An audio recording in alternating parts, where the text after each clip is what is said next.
Alrighty, welcome back to another Arkham Horror live stream with the one, the only D20 Woodworking. How are you doing, man? Good. I'm good. I'm excited to do this. I'm excited. Actually, I am really actually kind of excited for Arkham Horror. This has been really fun and kind of like get me back into it and whatnot. So that's been cool. Nice. Yeah, I am very excited for this. I think Arkham Horror has it's just significantly better two player. After playing it last week for the first Hmm. time at two players, it was just significantly better. Last time on the Don't Investigate the Secret Alien Nazi Antarctica Base because I said there are no bad things. That is a long title of story, but I love it. It flows. Like it's got a like a rhythm to it. But oh yeah, so we do have scenario 2, which I have yet to unravel or put sleeves on, so we will be doing that on That's stream, so that'll be fun. Hey, the Diamond's Edge. Uh, ain't no Matty Kane, but there you go. Uh, alrighty, so we also have not done our deck building. We came out of last scenario with an abundance of experience, 8 mm, experience, which is pretty significant, right? good So amount. It really yeah, is. yeah. So we get to upgrade our decks. I'm also a little concerned with what that experience means for us, because that probably means if they're handing out experience like candy, then it's going to be a tough campaign. So there Or is it that. just it really likes us and it wants us to succeed in life. I think And that's actually probably it. Yeah, yeah, right? That seems more realistic than anything. Like, the game is known for being super easy and just like yeah. friendly. Oh yeah. Yeah, Uh, yeah. It's got a long history of that. So. so over the Discord, we did make one alteration to the deck. I put an ethereal slip. I don't actually remember what I took out. It was another kind of movement event, but this was ethereal slip kind of helped with a little bit of that movement, and it's actually one of the new cards from the this expansion that has both the rogue and the mystic symbol. And then I went Mm. ahead and spent 2 experience points on something, but I don't know what that is. Hmm. I'm Okay. uh I'm kind of thinking about just like upgrading knives and stuff because like I did a lot of stabbing and I felt like that was a good thing for me. Yeah. What's nice is you don't have to do everything in Yes, multiplayer, and so that's also kind of throwing a wrench into my plans in a good way. because you in a wanted to good do way. everything. Well, that's just kind of how my mind thinks. I am going insane. Oh, put it on. I put it on Arkham DB. Jason trying to be old school Kratos with knives or Drax. Yeah, oh yeah, you can just play Drax. That's what you want. You want to just play Drax. Leo Drax Anderson. That's what they call him. I love it. Okay, let's see if I can find my decks. I am not logged in. That's it. How much XP? We have 7. You said 8. 8 8. XP. Oh Jesus. Yeah. So, we've got a lot. So do I just spend it all at once? Oh man, there's something called butterfly swords. How do I get access to that? I think you need that.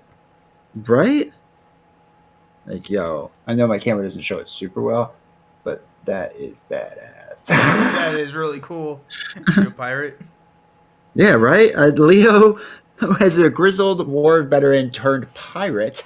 Ooh, now we're talking. Icy pirates. Icy pirates. There's an upgraded Yes. survival knife from the Return to the Forgotten Age, but alas, no upgrades for machete. Oh, There's no but upgrades. What the hell am I doing with machete then? but you I can have a holy you spear. you have the Return to stuff, right? Yeah, I got it all. It, I don't like that it comes with player cards because now I'm much more susceptible to buying it. Yo, I will say though, the return to stuff is better than the nightmare stuff. No kidding. Okay. Like if I was to pick one, I'd pick return to because I think return to like nightmare fixes things or makes it stupidly hard. When return to like gives you like almost like a 50% different experience. Oh, that's cool. Okay. Yeah, and like there's a little difficulty bump, but I never thought it was like overwhelming ever. I just thought it was like a good bump. Okay. Well, that's good to know. Yeah. I guess I'll be buying that. Oh yeah, you should spend all your monies. And plus they have like cool they use them as storage, right? So like Oh yeah, really yeah, that's yeah. just saving you money. And then you can get the tarot cards to make the game harder. Oh, it's even better. Oh, good, good, good, good. That's what we want. Okay, so the 2 experience that I did spend is I took out 2 ineffable truths and added in 2 blurs, which is a, what do they call the star symbol?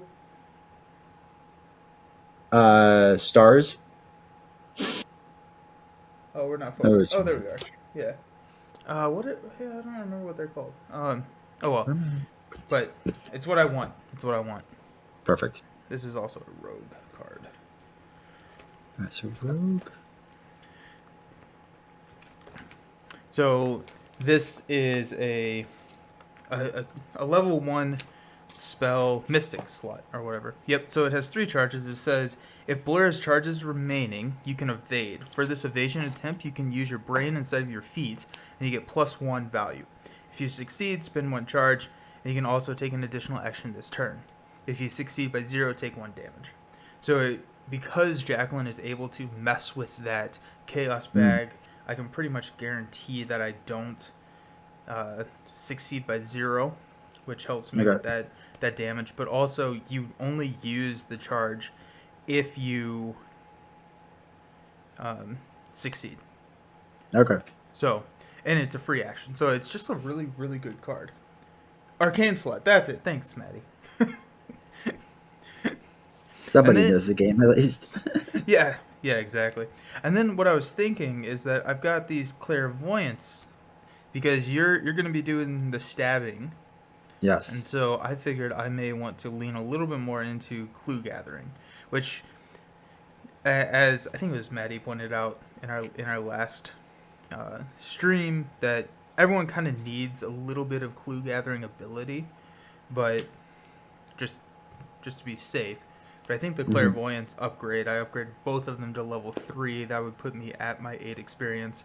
Let me just hop over here, but I'm pretty sure I just get a lot of clues at that point. Alright. Also, just if D20 think about other blades upgrade, what about upgrade Enchanted? So wait, can I switch weapons? Like I thought it had to stay the same name. No. I don't think so. You just pay the delta in experience if you have the same name. So if you're upgrading to a level 3 to a level 5, you're only paying 2 experience if it's the same name card. But if you are going from like level 0 knife To whatever. level 5 flamethrower, you have to pay 5 experience. So I should get butterfly swords, is what I'm hearing. All I'm saying is it's pretty cool. Right? All right. So wait. What's the difference here? Actually, join enemy phase. Oh wait. All right. So survival knives are actually pretty good. Oh, but I can get rid of one of them maybe. I don't need 2 probably. What level are survival knives? They would be a level 2. Okay. They're currently a 0, obviously, but they could be a level 2. But the butterfly swords are a level 2. And I have 2 survival knives, so I probably just need 1. Like upgrade one of the knives and upgrade the other knife maybe to butterfly swords. Or wait, what else do we have? Have you spent all your other experience yet? I've spent no experience yet. Okay, cool. Or, dude, Blood Pack seems kind of fun. I definitely should not take Blood Pack. No, that sounds bad. Anytime my blood is mixed with something, I feel like it ends poorly for me. Or we could just take a look at these level 5 cards and just go insane. Dude, the Cyclopean Hammer, level 5, just blow all the experience right here. Diamond Edge has a good point. Butterfly swords aren't good because of my foot value is only a 1, like a loser. Oh, because Because I'm a loser, yeah. Because I like how combined we have a foot value of 3. We're not known for being agile. Just limping around the Antarctic. It's Yeah, gonna be right? I mean, fine. it's hardcore We're strategy. having a good time. All right, so let's just say we blow all of our monies on a lightning gun. I, you're gonna hear no complaints from me for a lightning gun. I'm just saying, it gets +5 attack and deals 2 damage, or +2 damage. Woo! Well, And that's it's well, but disgusting. I could get a flamethrower. It's also sweet. All right, Enchanted Blade uses 3 charges. You get +2 attack. If you succeed, you may spend 1 charge to empower the blade, dealing +1 damage for the attack. The blade is Huh. empowered, and this attack defeats an enemy. Draw 1 card and heal 1 horror. Hmm. And I'm not good with horror, so that's kind of nice. There are so many cool cards. Oh my They gosh. really are. Wait, but Holy Spear, you get +2, and you deal 1 damage for the +1 damage for the attack. When you initiate this ability, oh wait, you can release a token. I don't want to do that. Arcane Study seems good, but I think I just need to go with the Clairvoyance. I just need to upgrade my 2 Clairvoyances, which says Or cl- spend 1 charge, investigate using brain instead of book. You get +2 brain, and then if you succeed, you discover 1 additional clue. Well, oh, well, I don't know actually. Right, Clairvoyance that's is pretty nasty in general. I mean, like it's a good card, so it'd be worth upgrading. it would be worth upgrading, but really all it's doing is it's giving me a +2 brain Hmm. for the effect. And I'm already sitting at 5. What's level 5? You discover 2 additional clues at the location. So I think it's actually just probably worth hopping up to the level 3 just so I can easily step into a level 5 clairvoyance here soon to Okay. discover 2 additional clues. That seems pretty good. Maddie, what are your thoughts? I rely Also, on you to validate all my decisions. yeah, right. So all right, so I upgraded my knife, my survival knife. So one of my survival knife is a little bit better, and I upgraded the other survival knife into an enchanted blade. So I've spent a total of $5 XP, whatever it is, out of my 8. So I have 3 left. Okay, Maddie, investigating at 7 with 3 clairvoyance is really, really good. Let's do it. There we go. Perfect. Ooh, maybe I can upgrade the first aid.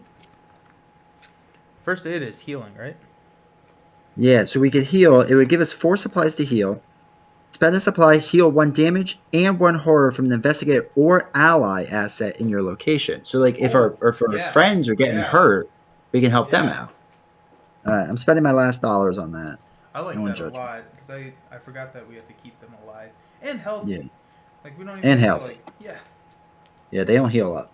They're really useless. Oh man, All right, that's what I'm spending my monies on. that's what you're spending your money on. What's our what's our? We're probably not playing City of the Elder things. That sounds like way more down the line.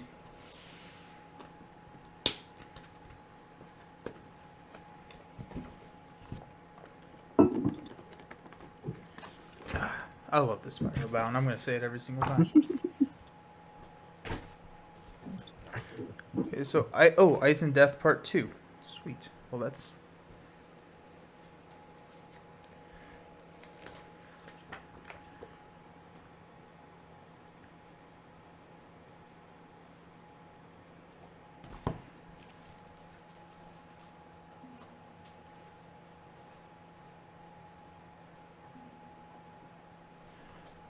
I'm sure Tesseract has um Edge of the Earth stuff now, right?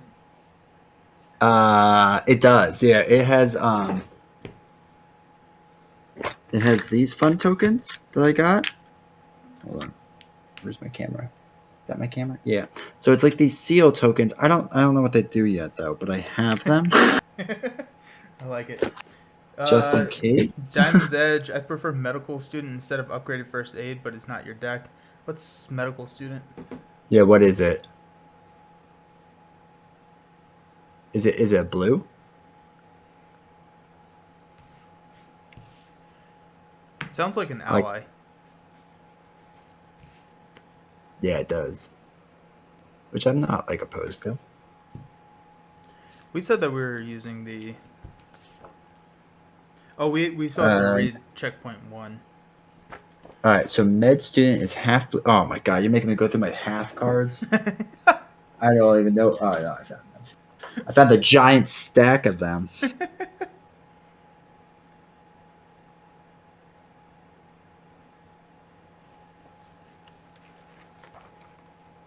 Okay, set up from scratch. That's what I needed. Cool.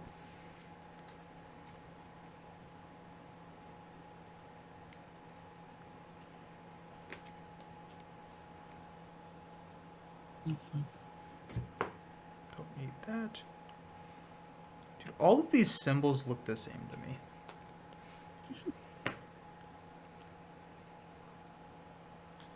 Oh, med student. All right, so after med student enters play, heal 1 damage, 1 heart from the investigator or ally in your location. I mean, it's just when she enters play, though, and she has to keep dying. Wait, is there an upgrade version of her? Oh, but there's another Enchanted Blade. Just be careful about adding the action intensity from the upgraded first aid kit. Keeping your buddies alive is important, but save some action to advance the game state. Or we could just play for 3 hours. Yeah, I mean, it worked really well last time. Neither of us totally got tired of the game by that point, so. I have not blocked it from my memory at all. Yeah, all right.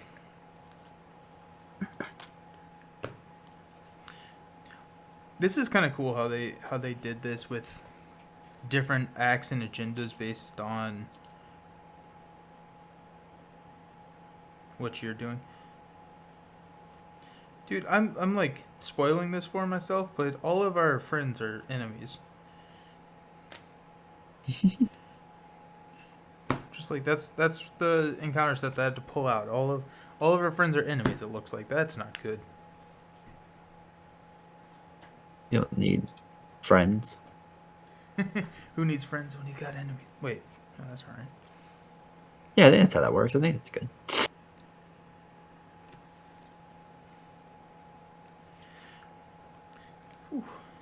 So you finished Sinister Modus? Yeah, that's one way of phrasing it. I mean, yeah, I finished it. I just didn't win. You're done with it? Yeah, I think so. So Sinister 6 was rough to say the least. Really? I did not do well with it. So like I think non-campaign Sinister Motives won't be awful for me. But campaign, it just like they advance so fast, and once it advances, it's not great. Gotcha. So the campaign was interesting. I liked it. Like I liked it a lot for sure. It's just it's tough. It's tough, but like a good tough. Like I don't want to make it seem like it's a bad tough. That's not Galaxies. No. Like this, the last one, Venom. Like I felt like I could do it. Like I was just kind of getting exhausted of the game and exhausted my deck, but I felt like I could do it. But it felt like I just had a poorly built deck to do it. So I would have to like redo things. But technically, you're not allowed to. So you know. Oh really? Yeah, I think the rules of this one is that you're not supposed to switch anything out. It's one of those games. Gotcha. Or at least I'm pretty sure that's what my chat yelled at me for. It's like, don't do this. Also, you need to become more charismatic, is what the chat's saying. Or no, they said add charisma to your deck. Sorry, I read that too much. Oh no, that's fine. I mean, they're both true statements. So, wait, which one's charisma? Is that the head? That's the get more ally slots.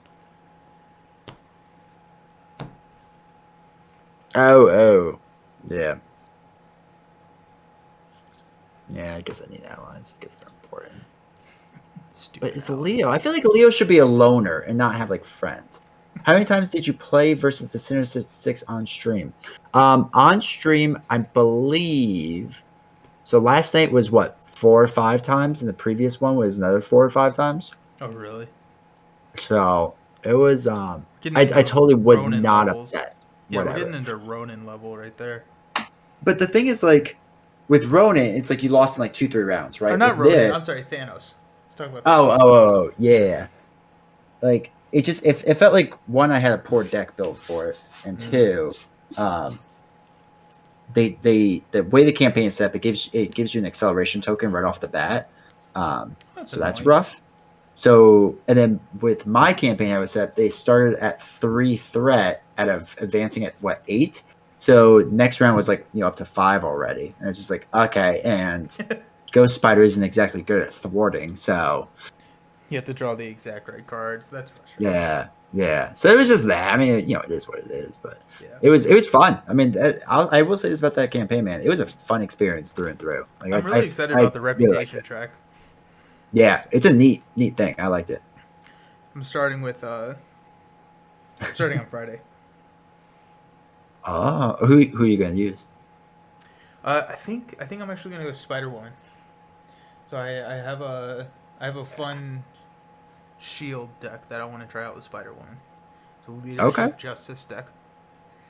all So right, we'll see how it goes. But yeah. and then like I don't ever look at decks really online, but then I like saw and there's just like 1,000 of them already. I was like, well, this is not unique, but it looks fun, so I'm gonna go for it. That's all that matters. 1, so 2, 4, 6, 8, 2, 4, 6, 7. Well, that's not good. Try to find the symbol I'm missing. I am missing the phoenix.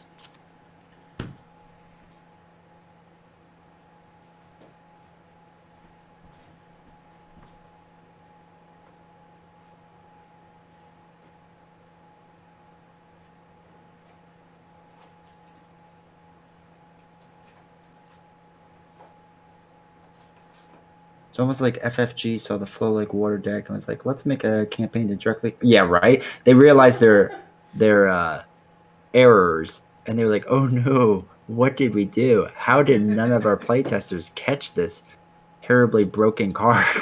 Dude, flow like water is so much fun. It actually makes Dude, protection exciting. it almost single handedly has turned me into a protection fan. Go team. Let's go. And even my protection deck, I didn't even use flow like water that much with it, and I really like protection now. I'm actually a big Good. fan. Yes. Yeah, it's good. One It of finally us. happened. One of us. Where's the phoenix? The But Oh, those are all the stupid treacheries. Okay, I found them all. Whew.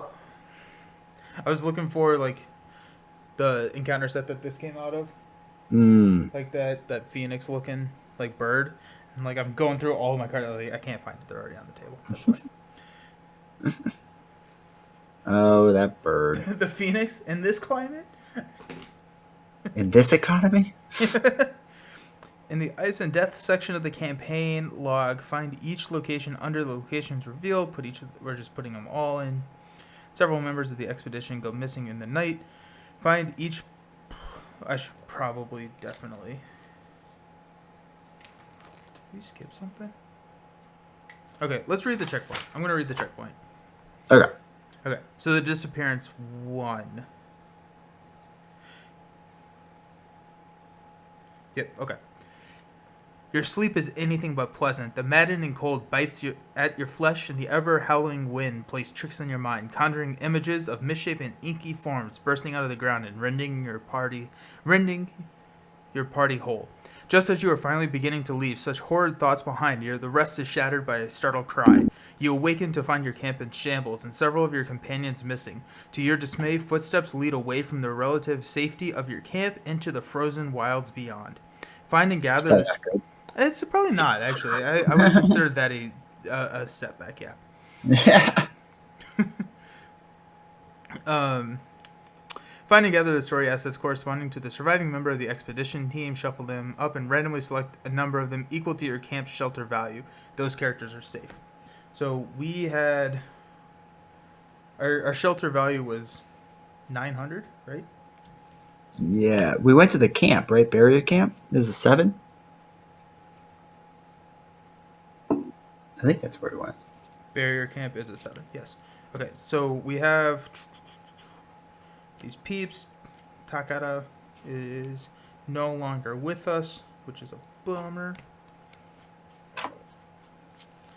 We got James. We've got... Cool. Okay. So we are going to shuffle these up. Deal 7. And these are safe. 2, 4, 6, 7. Okay. The rest of the expedition team went missing in the night. In the expedition team section of the campaign log, write MIA next to the name of each character who went missing. And we lost Danforth. We lost Danforth. Danforth. Ah, ha, ha. Okay.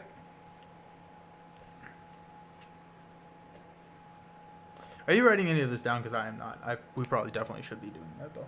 I was hoping chat would just like tell us. That's fair. Are they paying attention? The investigators must decide. Choose one. They're on their own. You will skip the next part of the scenario, proceed to Disappearance 2, or go after the missing team members. You will play the next part of the scenario, skip to Disappearance 3 if you wish to do so immediately, or Disappearance 4 if you wish to take a break and proceed the next time you play. So we take a break, right? We're done here? I think so. Yeah. So we're going to go after the missing team members after like chilling for a little bit. Yeah. Okay. So Disappearance 4. You decided to go after the missing team members. In Ice and Death section of the campaign log, under Locations Revealed, record each location you have revealed. These locations will start in play and revealed the next time you play. Clean up the game as normal. And then when you're ready, begin at Ice and Death Part 2. Okay. Ice and Death Part 2. Your team scrambles in preparation to search for those who went missing in the night. You hate the idea of venturing back out into the freezing cold so soon after taking refuge, but you have no choice if you are to find your companions. Add 1 frost token to the chaos bag. I don't remember what I'm using the purple ones for that. Read each passage below that corresponds to the characters who are not missing. Oh, good. All of them. You know what? We're leaving all of them behind. They're gone. Oh, yeah, and before we have to start, we have to read Diamond's Edge recap of last week. So Okay. We'll do that right before we start. So this is if Dr. Emily Kinsler is alive and not missing, this is a complete mess, Dr. Kinsler says with an exasperated sharpness to her voice. Where in the hell have they gone? And how is it that none of us notice? You reach out to assure her, but she's already gathering her things, getting ready to lead the search. If Dr. Amy Kinsler is chosen to accompany an investigator of this game, she enters play with 1 additional secret. Ooh, in addition, if Dr. Mala Shina is missing, she is not missing. Okay. No, we're good. If Professor William Dyer is alive and not missing, Okay. this is Professor Lake's team all over again, Dyer grumbles. When we first lost contact with him, we assumed it was the weather, but his days cold and dead. Did she die? No. Yeah, right. And he's dead. Oh, no. We know better now, don't we? At least I thought we did. If Professor William Dyer is chosen to accompany an investigator this game, he enters play with 1 additional secret. In addition, if Danforth is missing, which he is, Danforth, he always talked about returning, Dyer admits, clenching a weary, wrinkled fist. What if this is what he meant? I should have paid more attention. I should have taken him more seriously.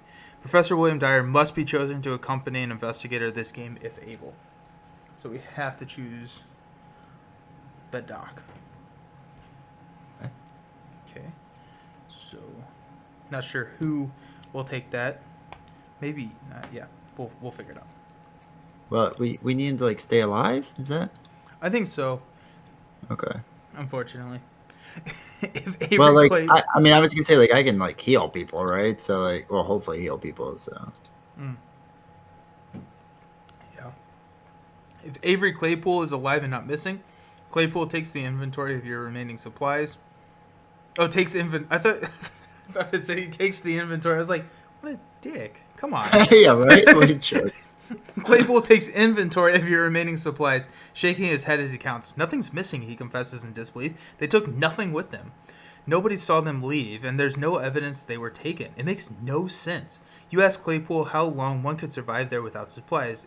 In this weather? And with those things out there? In this weather? His knowing eyes flee from yours. They won't survive the night. Maybe we shouldn't have taken a break.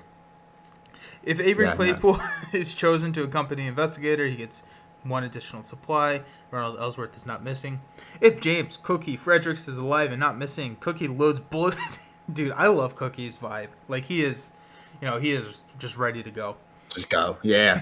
Cookie loads bullets into his revolver with a faraway gaze. You get the sense this isn't the first time he's woken to such trauma. Dude, he has some stories. We're gonna find him, he intones, and over and over under his breath. We're gonna find him. You're unsure who he is trying to convince. Yeah. If James Cookie Fredericks is chosen to accompany an investigator this game, he enters play with 1 additional ammo. Okay. So, investigators set up each investigator-based starting resources equal to the shelter value of their camp instead of 5. Bang, bang. We got 7. That's 7. pretty cool. That's really good, yeah. Dude, going to that camp was clutch. Yeah, I mean, it's like I knew what we should do. Leo Anderson. Hey, I lost a lot of folks on my expeditions too. What a familiar feeling. Each investigator may choose one of the available members of the expedition team who is not crossed off or marked MIA to join them. Put the story asset for the chosen character into play. Yada yada yada. Place damage and horror on that character as indicated in the expedition team's section of the campaign log. Okay, so Professor William Dyer he's a 1/5. He has 3 secrets. He would come in with 4. Spend 1 secret, exhaust, to heal 2 horror from investigator, another ally asset at your location. Okay, and then we have the others. I don't necessarily need Dyer with a 1/5 soak. I have 9 sanity, so if that works better for you. I took Cookie last time and he had 1 damage. I mean, I could take whomever. I don't think it matters too much to me. Why don't you take Professor William Dyer? Because I don't even have allies that need or have enough horror to be healed. Okay. So That works.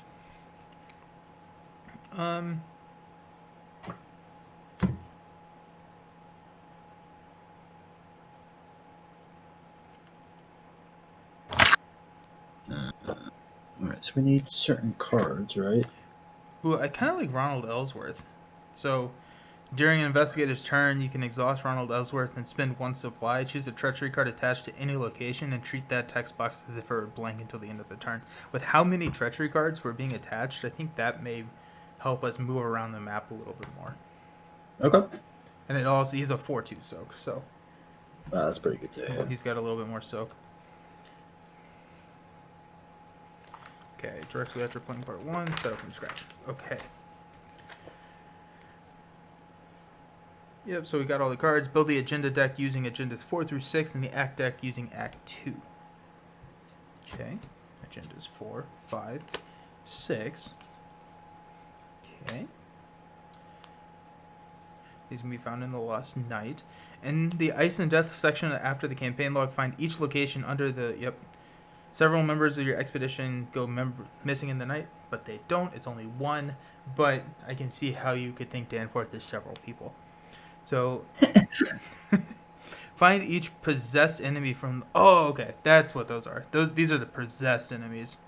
They're not all just, like, turning against us. We just get Dansworth, I think. Okay. Danforth. I keep saying Dance. Dansford. Dance! So find each possessed enemy from the Lost Night encounter set. Title matches MIA. Set each of these enemies aside face down. Remove the rest from the game. So Danforth is coming over here with us. So there's an outlet in the room that I'm streaming in now that has like it's like loose. I don't know what I need to do with it, but I need to fix it. But if I like touch that cord, everything just dies. And it's like I probably could plug everything into a different outlet, but I just haven't gotten that far yet. No, that sounds like work. Yeah. Find the story cards from the Lost in the Night encounter set and shuffle them. 1 at a time, add 1 of these cards face down to the previously set aside enemies until there are a total of exactly 9 enemies and story cards set aside this way. 2, 4, 6, so all of them. Shuffle these 9 set aside cards and place 1 face down beneath each of the 9 Uncharted locations in play. Okay, so I've put off building this map long enough. I feel like it's time to build the map. Oh my goodness. I mean, building the map is probably the most exciting part of this, right? Sure. Yeah, that's what I thought. It sounded like a threat. Yeah, that's what I thought. Oh, jeez. No, wait, no. Okay. This is fun. Time for Nelson to reconstruct the seafront. Okay, so we got remnants of Lake Camp. That. Okay, right there. That feels good. There's no rhyme or reason to how I picked these up. That's frustrating. Where's my boat? Nope. That's the wrong camp. Barrier camp. Barrier camp there. We need a boat. Icebreaker Landing. We did not go to Icebreaker Landing, correct? So that's unexplored. Wait, where is it? We did go to Frigid Cave. No, yeah. So we went to. All right. So working left to right. Icebreaker Landing, no. Icy Waters, yes. Precarious Ice Sheet, yes. Barrier Camp, yes. Crash Site, yes. Everything below Crash Site, no. We never went south because south is bad. South is bad. Treacherous Path, yes. Rocky Crags, yes. Frigid Cave, no. That's what I have saved from the game. Cool. By saved, I mean I just didn't put it back right, and then this way I never flipped the cards over. So smart. Feels like you've done this before. I'm not saying I'm a professional or anything, but I know a lot. So we got Treacherous Path. We've got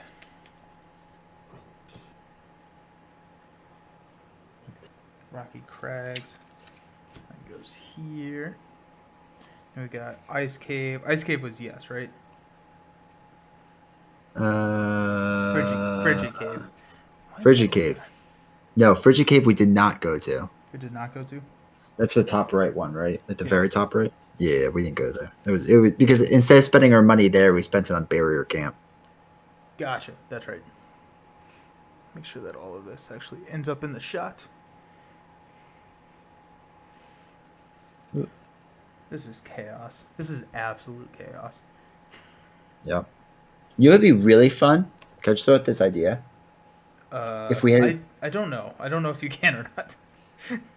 If we could do this a third time, that'd be really fun, right? I don't. I understand your sarcasm. Yeah, is it? And I hear that. But at least there's no like one-way arrows. That is true. There's currently no one-way arrows. I don't like how you say currently. I'm just saying, currently there is not. Yep, you're right. You're right.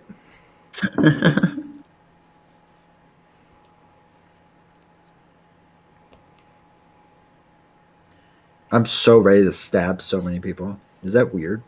No, I don't think so. Good. Leo's got problems, so he just thinks about stabbing people with his Enchanted Blade. I like. Yeah, he's got a new toy. Yeah, right. Gonna get fancy. It is so much fun to upgrade cards in this game. Or get new cards and just like, I don't know. I just really like that aspect of this game. Honestly, it's to me like the best part. Like I love everything about it, or everything about that, I should say. And at first I hated the idea of failing forward, and then I realized after playing so much Lord of the Rings and Marvel Champions, it's the greatest thing in the world. I'm so good at failing forward. So good at failing forward. Okay, there we go. We need you there. Y'all are gonna come over here. And forward. Go.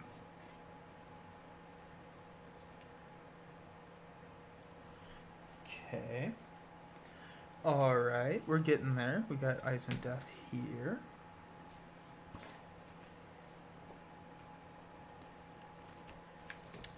Cool.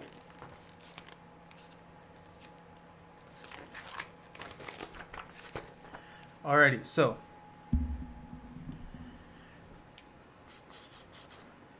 and place one beneath each of the 9 uncharted locations in play. Okay, what are our uncharted locations? Snowgraves, broad snowdrifts, not that, crystalline cavern, remnants of Lake's camp. Oh my goodness, they're all the way up there. Iceberg, icy waters.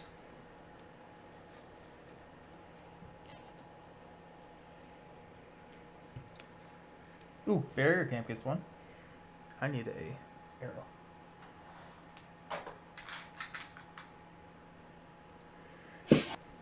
Rocky Crags and Frigid Cave.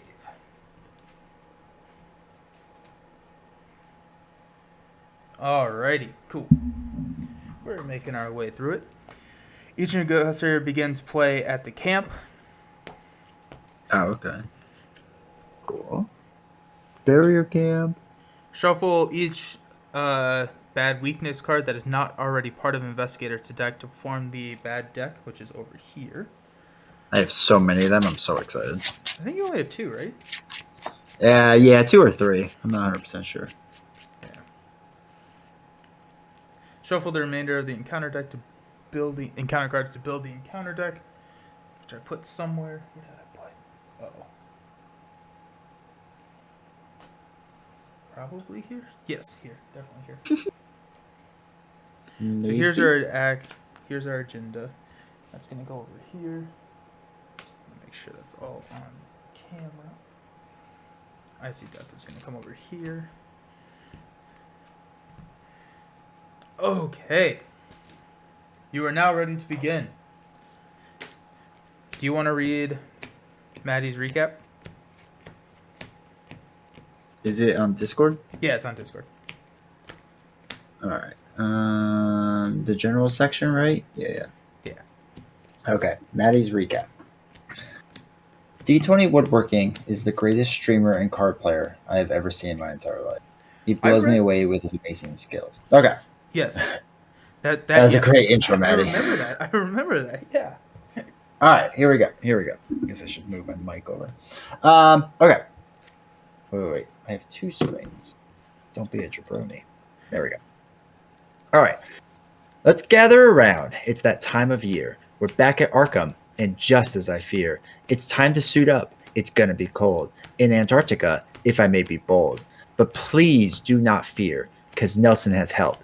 Not just NPCs, meet D20. Gulp. That seems offensive. In one corner, there is Jacqueline Fine, a psychic whose powers turn water to wine. Helping her cause is an old gruff bum Leo, who just never featured in Vogue or Nat Geo. He fights and she searches, or that's what I see. They both can do both, or I'm a bee's knee. But before we go playing, we gotta go read the intro and story we desperately need. It's pages and pages and pages of fluff. Can we just skip it? Let's please go kill stuff. Along for the ride, our partners in crime. They're honestly useful and are a good time. Their wounds always stay. They might even die. And one of them did, but no time to cry. The goal is a camp, a good one at that. There's also a boss who's as tough as a rat. And killing some monsters means taking a bane. It shakes and annoys and drives you insane. The end of the game was honestly swell. The camp was so comfy and everyone's well. It's evidence of the power of 2 that honestly trumps the power of you. What should be bought for X8 or Experience 8? I guess we'll find out. Come back next week, mate. I love it. It's so great. It's so fantastic. Thank you so much, Diamond's Edge, for that. D20 is the best streamer ever. Oh, yeah, I forgot that little bit at the end there. Oh, that that's weird. Yeah, I don't know, man. That's weird. Alrighty, let's read our act. The Lost Expedition. You set out to search for the missing team members, hoping to find them before daybreak. So as a quick action, investigators at your location spend 1 clue per investigator as a group. Draw the encounter card beneath your location. If you are at the camp, you can resign. You turn in for the night. The objective is to find as missing expedition members as you can by adding them to the victory display, and then head back to camp before daybreak. If each undefeated investigator has resigned, advance. And then we All right, so we resign right away. I think so. I mean, like, if we're just losing Danforth, I'll leave it at that. Dan who? I don't know, man. Also, you got the extra supply on the professor. Oh no! He starts with 4. That's right. Yeah. Not bad. Good call. Okay. What was it? Oh, yeah, not the rulebook. So, agenda. Several of your party has mysterious vanished in the night. Without a sign of any struggle, you can only assume they left on their own accord. But why? Okay, so I assume we put the clues back out here. On the revealed locations? Or do we have to go find clues at other locations? We have to. We would never be able to get all the encounter cards if we didn't do that. I mean, yeah. Wait. Oh yeah, it says on the first thing, put each of these locations into play revealed with clues equal to its clue value. Cool. Okay. Thank you. Yep. These are resources. I'm an idiot. Your tokens aren't both? Clues on one side, resources on the other side? I do have, like, clues in Doom. Doom. That's fun. Doom. I keep forgetting that we have to put, like, double the amount that I usually do. I'm so used to playing one player. Yeah, I need to order more clue tokens. What, did we already talk about this? Have you been watching Moon Knight? I have not, no. You're No. wrong. You're wrong. This is fun conversation now. Have you? Is it good? Yeah. It's pretty good. I haven't finished it. I was going to watch it today, but I got home a little later from work than I wanted to. And so instead... that was your first mistake, going to work. Right? You just bought a house. You're done, right? Yep. It's over. We did it. It's over. Okay. So, I guess let's talk game plan real quick. So, we've got a lot of clues sitting right here at the Shroud of 4. I'm hoping I can grab Clairvoyance, and then maybe I can grab these clues. But really, all we have to do is find Danforth. So, if he's at the barrier camp, that's going to be super lame. If he just got shuffled in here. But I guess, like, it probably makes sense to go to all the explored locations first, because you don't have to spend clues to go to those locations. Thoughts? I agree. Yeah. We just pray. Just pray. Yeah. So, okay. So we just have to go there and it flips over, right? So, like, we should get the first one right there. So maybe he's right where we are. We have to spend 2 clues. Okay. But yeah, he could be right there, and this could be the lamest session of all time. It sounds like the most awesome session. So should we do have to kill him. Well, yeah. I mean, I'll punch him in the face. That's no problem. I mean, I got to punch it down. That's. All right. So, like, this is a 4. So I feel like you should do this, right? And like the 2, I should probably do the treacherous path. Yep. Yeah. And this way, I'm still right next to you in case you need me. Right. Barrier Camp and Treacherous Path are not connected. You have to go over to Rocky Crags first. What? Why is it not connected? Did I read this map wrong? Oh my god, I put that stupid tokens. Okay. So, but that's fine. Yeah. I'll go there. Where is it? Rocky Crags. Then Treacherous Path. Okay, so that'll be 2 things I do. Okay.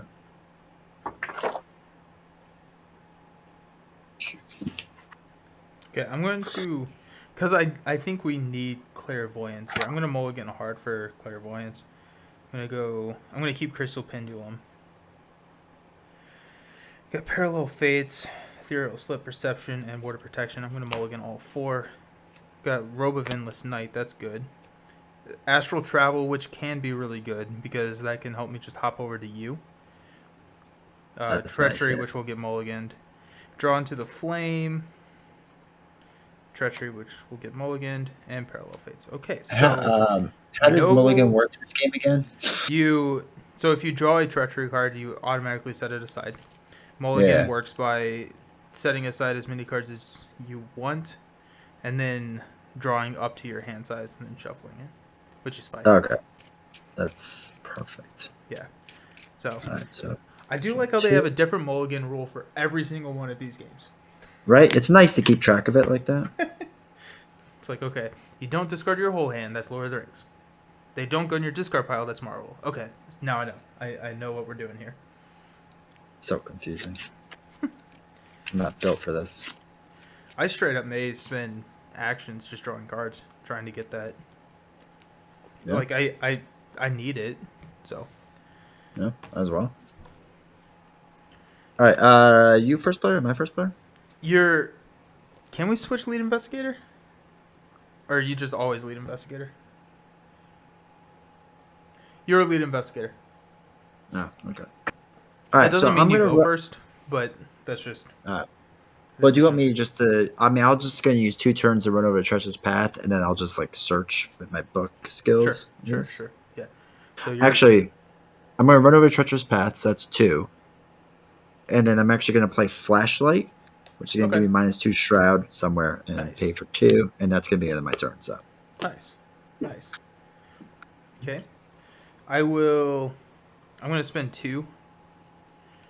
I have 7, so I'm going to go down to 5 to play a Crystal Pendulum, which gives me +1, and then after a skill test at your location begins, exhaust this to name a number. If we succeed by that number, we draw the card. Then I'm going to spend 3 resources to play Rose of Endless Night, which is whenever you play a spell card, exhaust this to reduce that card's cost by 1. And then I'm going to draw, which is a Treachery. Great. Discard 1 card at random from your hand, and then place this at the bottom of the bad deck. That's actually not... Well, I kind of wish I hadn't done that. Lost, Drawn to the Flame. Give me a number 1 through 3. 2 from the bottom. 2 from the bottom? Are you serious, man? Okay, Cool. Drawn to the Flame. Bummer. Was that good? Nope. Oh, then 2 from the top. Sorry. Okay, that's much better. All right, good. Happy you. Okay, so... We both start with 7 resources because we start with the resources equal to the shelter value of our camp.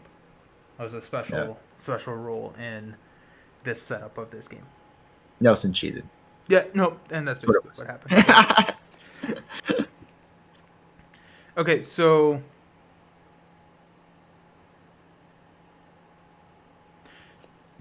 Okay, so no enemies. Go into upkeep, so we draw a card. Gain a resource. And top of the round. Get anything good?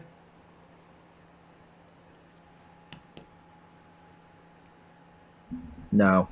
That's a bummer. I had to double check to make sure it was a no, but it was a no. So now that this is like mirrored for me, like my computer's on my left, it messes with like what I can see on the board. So I'm trying to figure out a better placement for this mic. That's a Nelson problem. But I do like complaining. So yeah.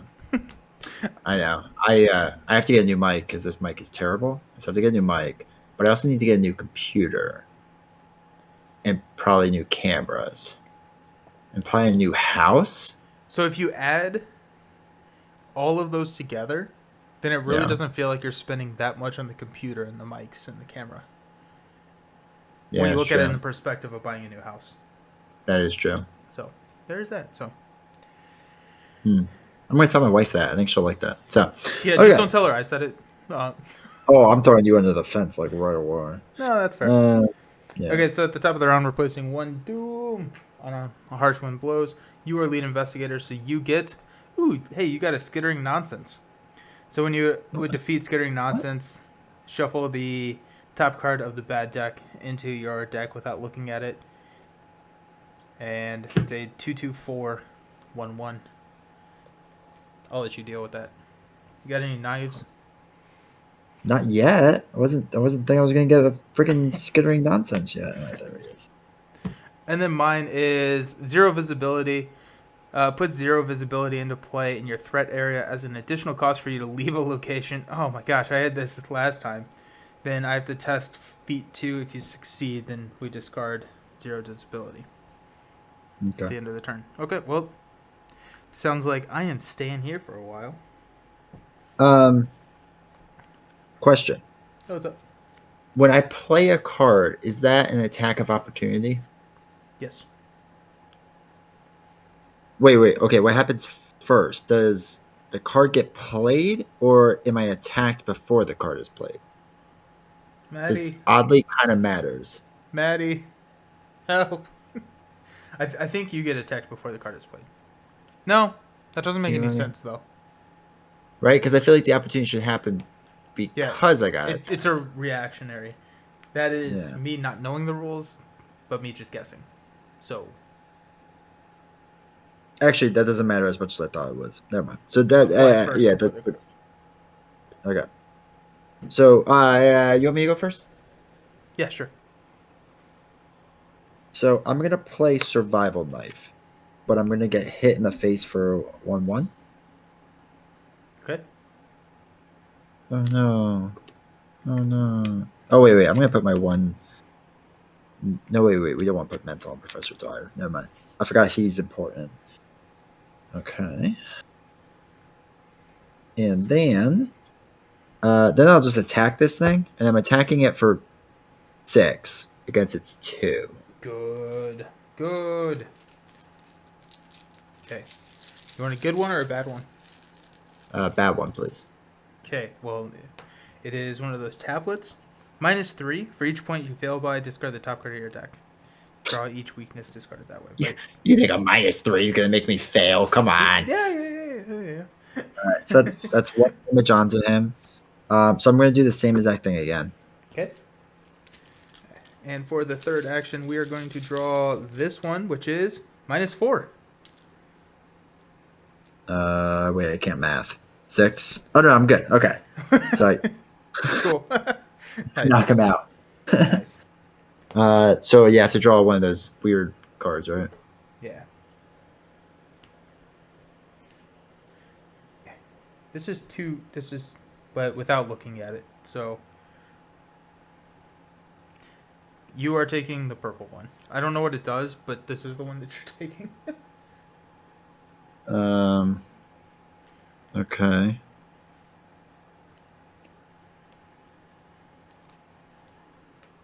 Whatever.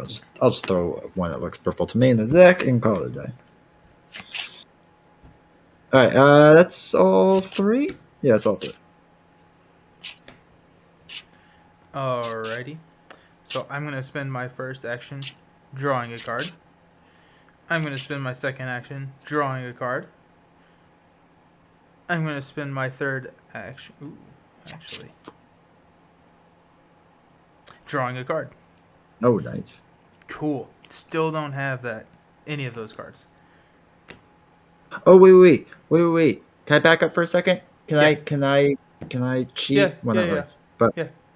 all right, so I forgot that I had this in my hand. It's a fast play card, so Okay. I'm pretty sure I don't need to use an action, right? If Correct. I remember how those work. So I pay 1 cost, and play after you defeat an enemy, which I did. Discover 1 clue at your location. Nice. Okay, Nice. sorry, Oh, you're good. I forgot how to play the game. You know. Arkham has created enemies since Dunwich that are better off evaded than attacked. Looks like Skittering Nonsense is like that. Yeah, but he also has a 1 evade, and Leo doesn't like moving. No, yeah, I'm like a rock. So Okay, so at the end of my turn, I'm going to test feat 2. I'm going to exhaust Crystal Pendulum. I'm going to say 0. Name a number. If you succeed by that number or fails by that number, draw 1 card. Ooh, a million. I'm gonna say one. I'm gonna say one. I'm assuming I'm gonna fail. I'm drawing 3. I'm gonna take the -4. just not good. Not good. Not good Yeah, that's anywhere. not great. Okay, so no enemies in play. We refresh. We draw a card. Shriveling. Come on, y'all. I need me my. Okay, well, man, this is some exciting. This is an exciting start to the game. Okay, so at the top of the round, we're gonna place 1 here on the harsh one that blows. That's 2 out of 5, and then your bad card is going to be a Lost Researcher. So spawn any location, empty if able. Lost Researcher enters play with 1 doom on it. And then when Lost Researcher is defeated, move each doom on it to its location. We can parlay to test Brain or Book 3. If you succeed, take control of 1 doom on Lost Researcher and flip it to its clue side. Then if there are no doom on Lost Researcher, discard it. Okay, let's put this at the Rocky Crags, just so we can get to it. Wait, can it just go on me or no? It says empty if able. Oh. Okay. Where are we putting it? Rocky Crags. Rocky Yeah, Crags, okay. just so we can both get to it if we need to. It's got a doom on it, right? Got a doom on it. So it sounds like it's better to parlay with it rather than bash its skull in. Wow, that's confusing. I'm explicitly talking to you. Like, I want to make that very, very clear. And Leo is giving you his confused face right now. Okay, so this is Revelation attached to your location. Each investigator at the attached location gets -1 to all their stats. Then at the end, discard whiteout.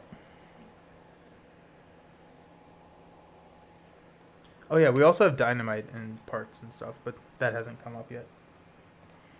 I feel like that should soon for Amber, but I can't remember. Cool. Well, that's exciting. I mean, no.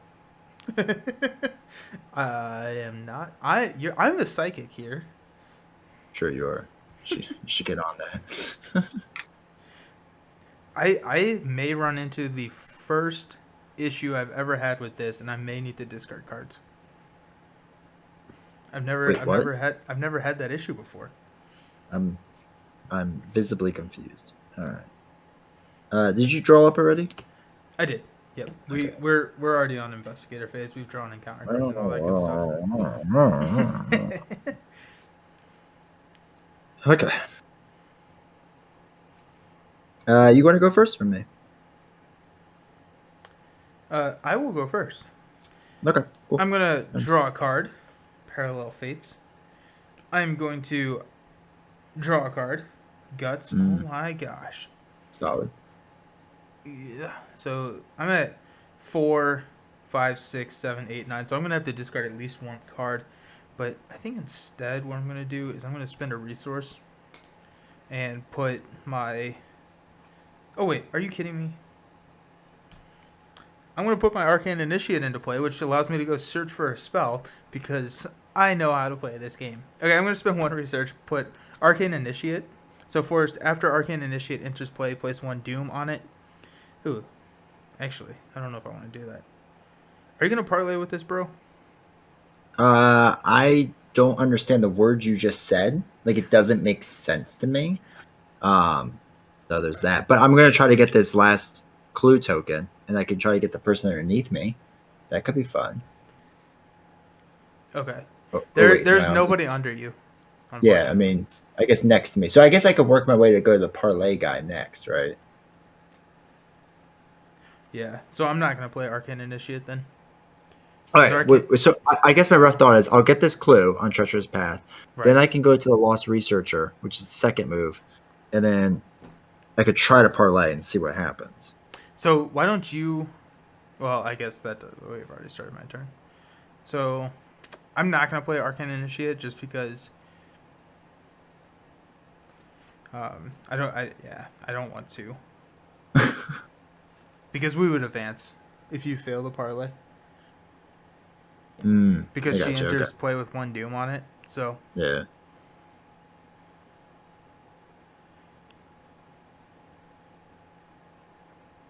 It's only the top 3 cards. I'll probably draw it eventually. So, if anything, we'll get it next turn and be fine. So, Okay. for my third action, I will draw 1 card. Ward of Protection. Cool. Okay, well, we've got a lot of stuff going on. Fun. At the end of my turn, I'm going to test feat 2. I'm going to go ahead and exhaust Crystal Pendulum to say 0. No, I'm going to say 1. I'm going to say 1. No, I'm going to say 0. I'm going to say 0. Draw 3. Got 1. Hey, 0. Congrats. Nice. And I'm going to cancel the star, and I get to draw 1 card. And I get to draw 1 card from Crystal Pendulum, and I'm going to be discarding a lot of cards. So 1, it's a Guts. 2, it's a Treachery. Great.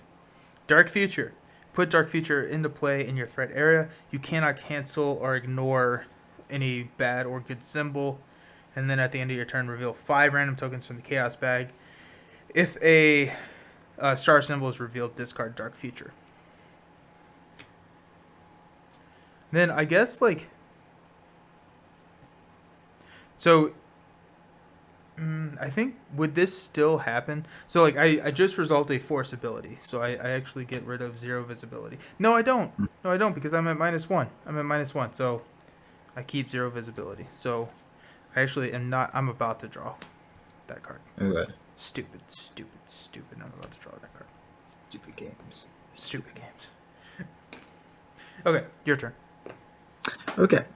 So, I'm going to do a book maneuver and play Perception. So I'm booking 5 against a 2. Okay, sweet. I feel like if I lose this, I'm just going to go leave. 5 against a 2, it's a -4. Oh my god. You serious? Yeah, straight up. It's like 1 -4. Oh my god. All right. So we failed. So I'm going to sign off now. Good luck with the rest of the campaign. I'm going to resign at the barrier camp, and then... Damn, he's just done. All right. So... Diamond's Edge just said you should use your flashlight to make the shroud 0. You definitely should have. Well, yeah. I mean, it wouldn't have made a difference. We would have still lost. No, right? you're at 5-0. Oh. Even if you get the -4, you still get the clue. I think Maddie's on slightly of a delay. Oh. Yeah. I just I really wanted to draw a card. That's why I did that. All right. So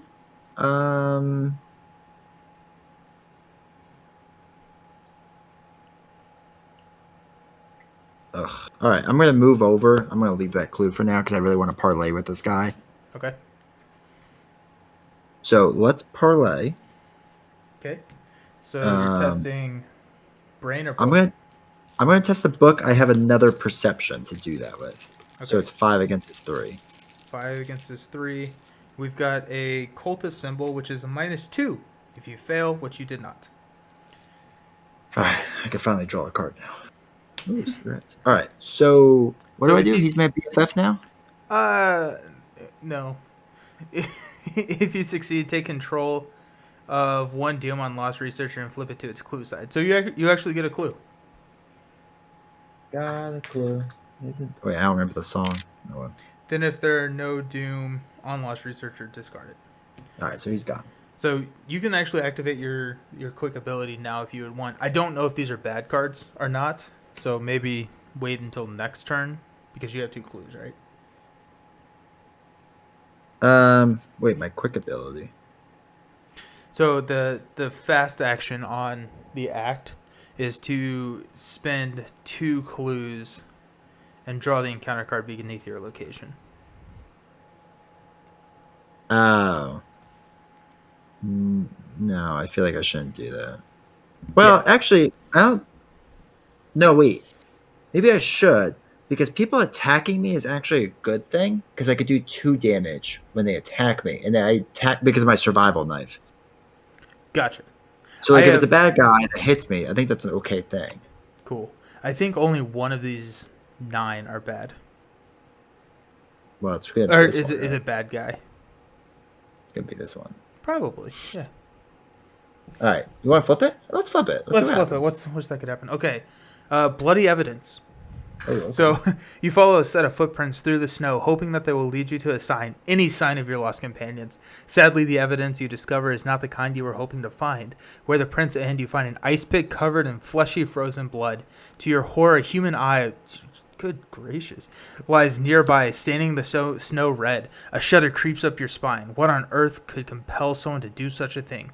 Search the top 9 cards of your deck for each copy of the Tekalili, and place them each one you find on the bottom of the deck without resolving it. Shuffle your deck. Oh, that's pretty nice. Then add I this found story card none. to. Oh, that's not good. That's But less nice. I do get to shuffle my basic weakness. I was near the top, so there's that. So. Yeah, Okay. Maddie brings up a good point. If you flashlight the two shroud location, it's unless you draw the auto fail, it's a guaranteed clue. I would have drawn all of them. That's fair. All right, cool. All right, that's the end of me. Okay. So no enemies are in play. So we will unexhaust, draw a card. It's another. Wait, do I have 3 guts in here? No, nothing. No. Just counting hard. Get a thing. Now I have 2, 4, 6, 8, 9. 2, 4, 6, 8, 10, 11. So I have to discard 3 cards. God, you have so many cards. I've just been spending all of my time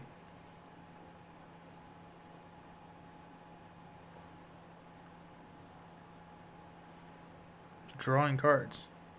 I'm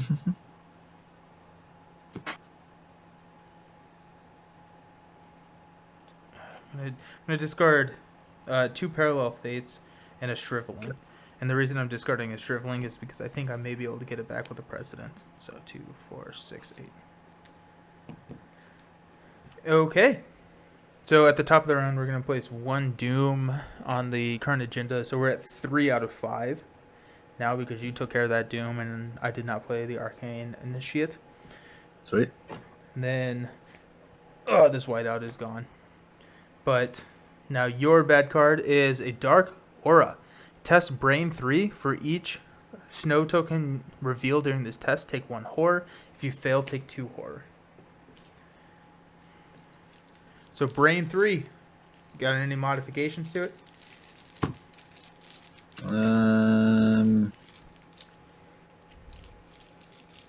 Nah, I have a 4. Let's see what happens.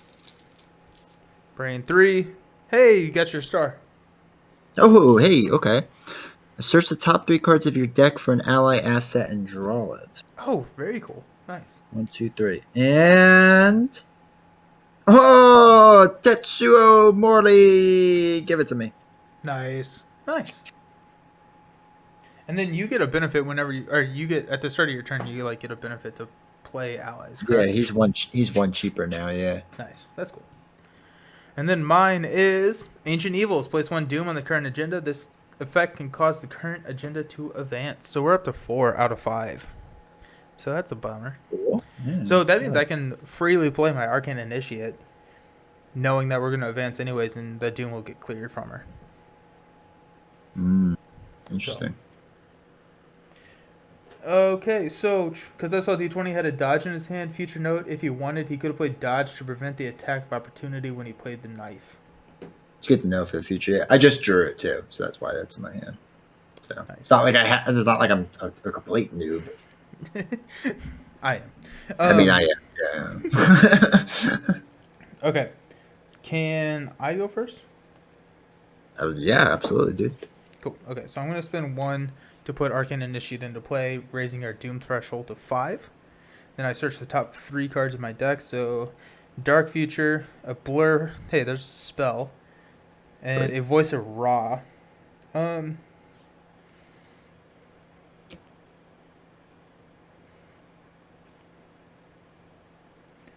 Hmm.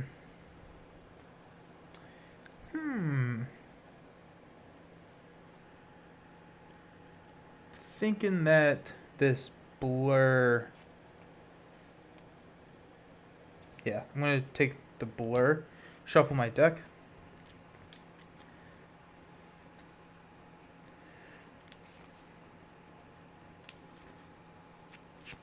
I have like no cards in my deck now. Well, yeah, they're all in your hand. Yeah. We're gonna spend 2 to put a blur onto the table. So that comes in with 3 charges. That's the evade spell. Oh wait, actually I'm gonna spend 1 less to do that because of my Robe of Ancient Evils. Or no, Robe of Endless Night. 2, 4, 6, 7. So that's blur. I will. Okay, so that's 1, 2. I'll draw a card for 3, which is Ethereal Slip. Choose a non-elite enemy at a revealed location up to 2 connections away. Swap places with that enemy. Okay, that's my turn. It's very exciting stuff. Okay. Voice of Ra is not a spell. You're forced to pick. You're forced to. Oh yeah. Okay. Okay. Cool. Okay. Go for it. Gee. Okay, first thing I'll do is play Tetsuro. So basically, he takes damage for you when we're in a spot together. So, fun fact.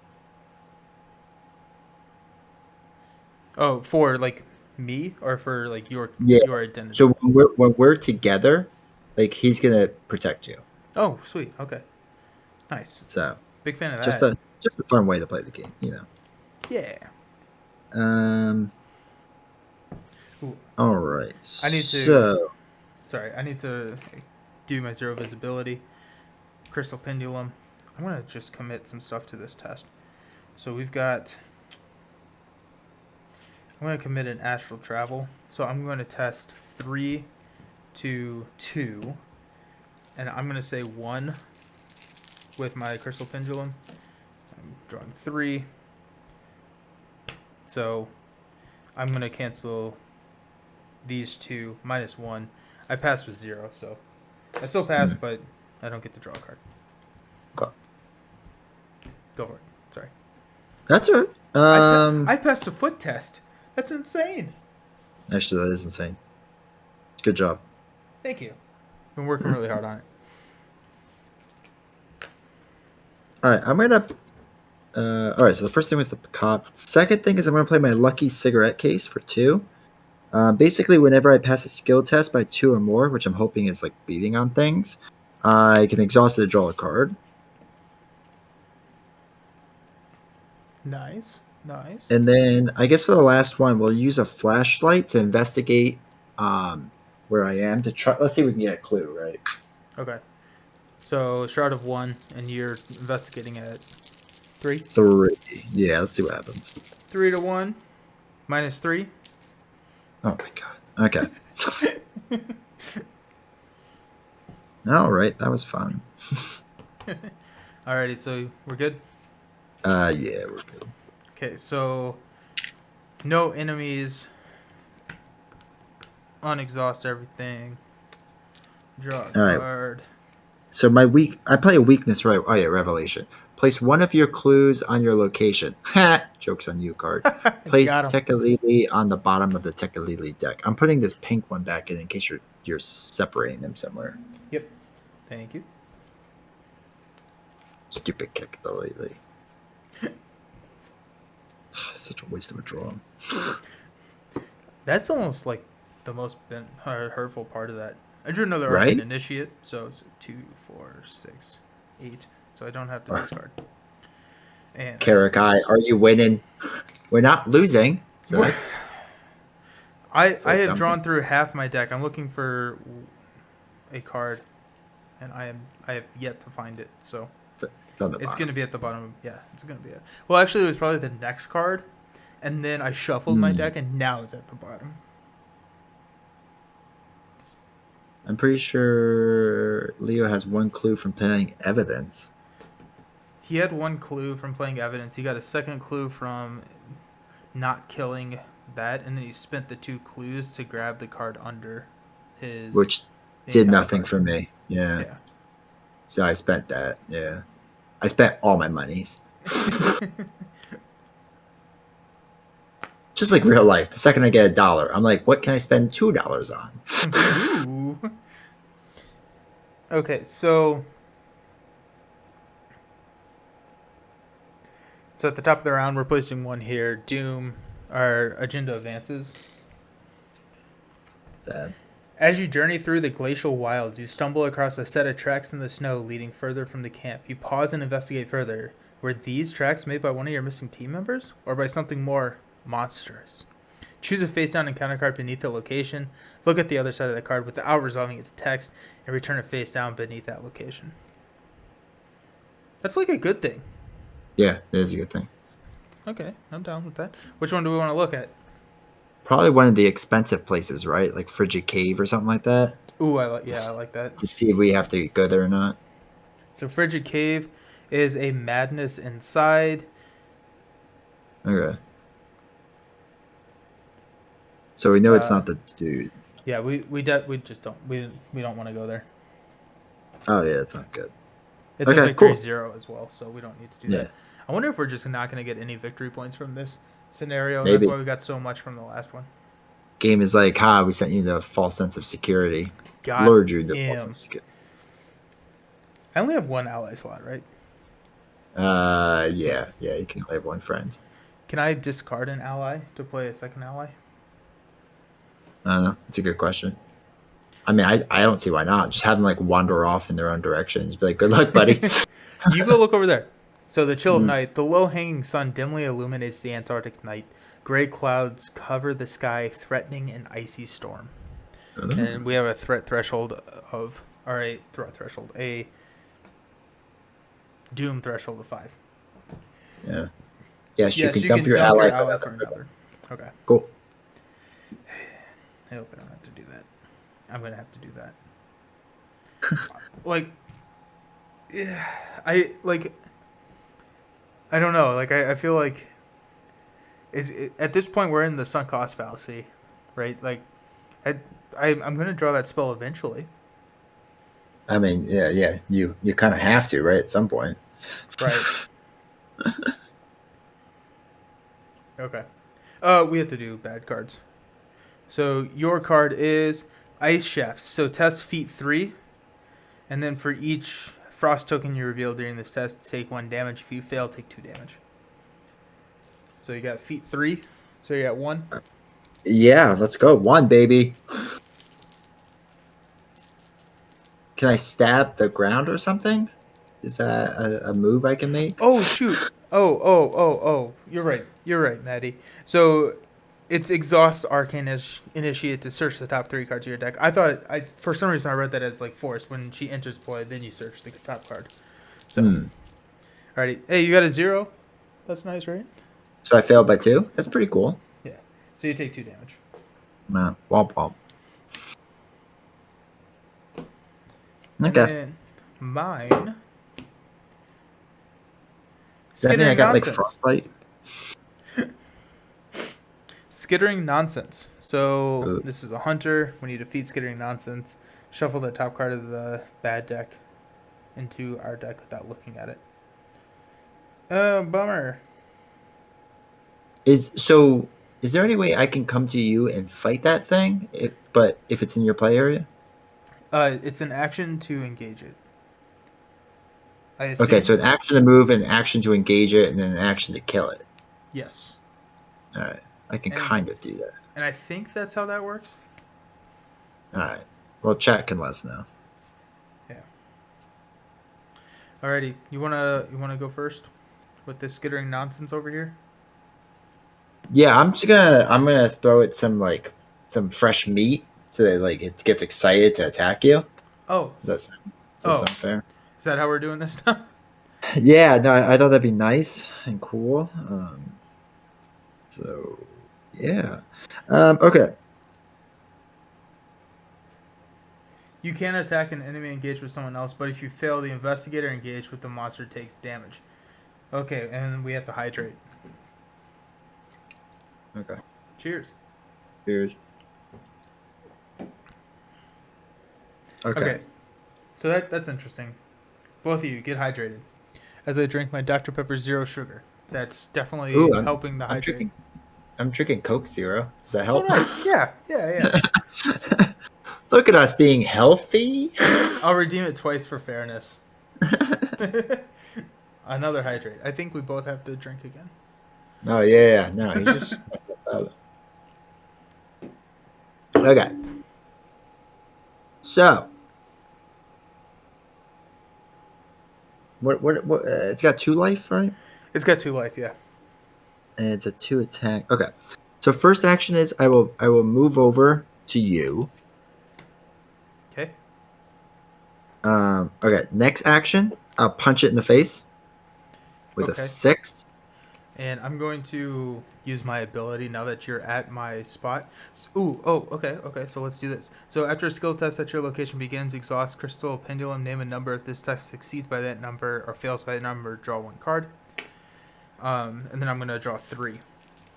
Okay. So you said you're punching it for 6 to 2. Yeah. I mean, I swear, if we draw a -5 or something. So 6 to 2. Let's do. I'm gonna say 2.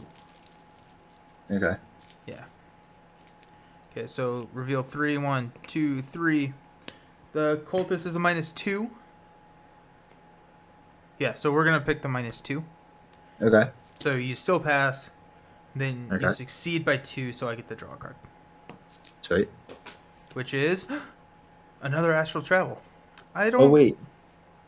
I succeeded by 2 as well, right? So I can exhaust my lucky cigarette case and draw a card. I'm cool. Nice. Oh my god, I did a Tekalili. Oh, I lose 2 resources. No.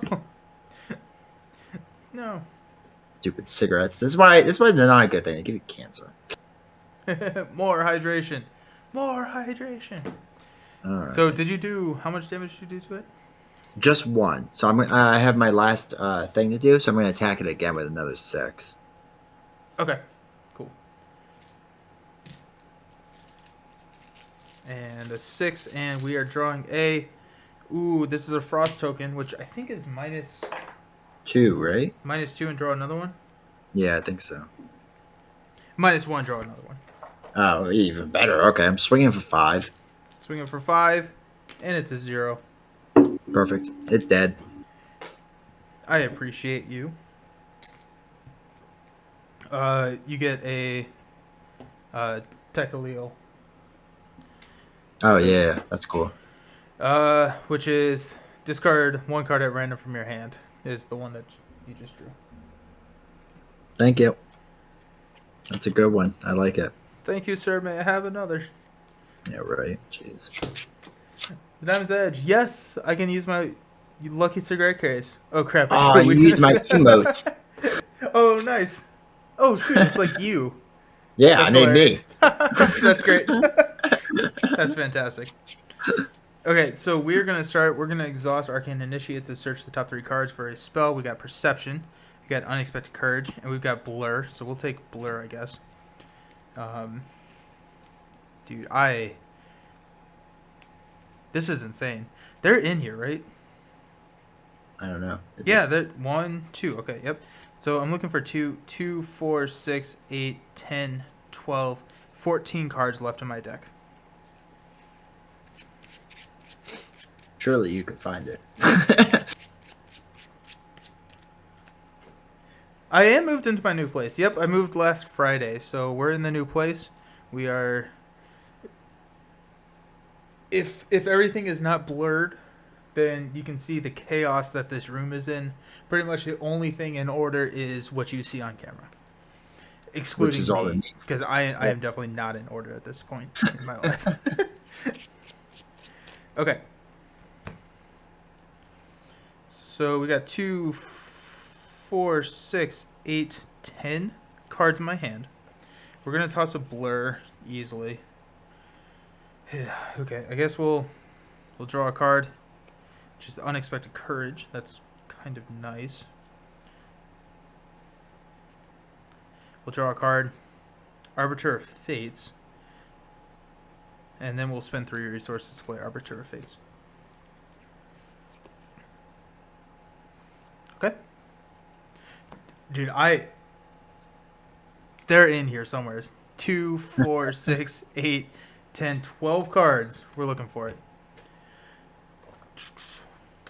Slow progress is still progress. Yes, absolutely. Should you have to draw from an empty deck, you take 1 direct horror and reform the deck. Okay, well that's something that I will be looking at here very soon. That is something I've never had to do in this game. I'm going to have to do it.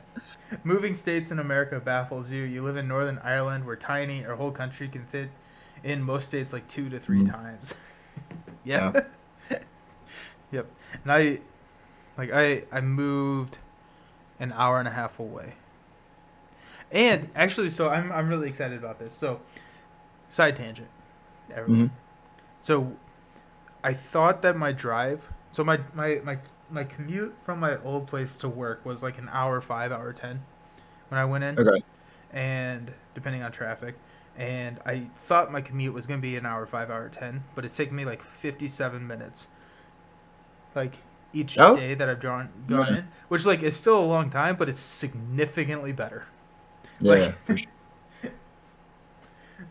Tangent time. Yeah. So, okay. So that was all of my turns. Dude, I am. Wait, did you move east? I moved east, yeah. Oh, so we're close. I moved southeast, yeah. You're like right down the road from me now. Oh, yeah? Yeah. We should do this in person every Wednesday. Yeah, I mean, okay, so for me to get to Pittsburgh only takes 6 hours, so... Okay, I think Pittsburgh's probably 4 hours from me. Oh, so we're only 10 hours apart. That's perfect. Yeah, this is great. I'm actually curious about that. I'm going to look that up. Okay, so Pittsburgh. 252 miles. View routes. Yeah, 4 hours and 15 minutes. Okay. Yeah, so we're like right there. So, I mean, I can go there and back. Only 10 hours. I drive 2 hours. I'm in a different country. Oh. I think I actually told this story on stream, but I had some suppliers come in from Germany last week. Mm. And they like sent us a message and like, hey, we're gonna be in the States next week. Do you want to meet up for a meeting? I was like, the States are a really big place. Like, Yeah. But sure, if you want to come to Indiana. And so they ended up flying in that morning from Charlotte, North Carolina. They flew to Columbus, Ohio, then drove the 3 hours to Richmond. Had an hour meeting with me, drove 3 hours back to Columbus that night, flew to Charlotte, landed that evening, and flew back to Germany the next morning. I was like, that is a lot of work. Like, that is too much work. I'm sorry. Yeah, that's insane. Maddie takes buses and trains. Those take minutes. Nice. I don't drive. When I refer to drive, I meant just, travel in general. If I don't drive where I'm at, then I can walk to the front of my neighborhood and then get hit by a car because I'm not walking back. But yeah, like I can't. No public transport. I can't walk to a store. Yeah, I can't. Oh no, I couldn't. There's no way. Yeah. I think our closest store is like 5 or 6 miles away. Well, I mean, I guess I could walk that. It's just I don't want to. I'm not gonna do that. Yeah. Oh my goodness. Okay, so what are we doing with our lives? So no enemies in play. So we are going to draw a card. Oh. It's another unexpected courage, and unexhaust everything. Get some resources. Okay. And then I have to discard down. So we got 2, 4, 6, 8, 10, 12. So I have to discard 4 cards.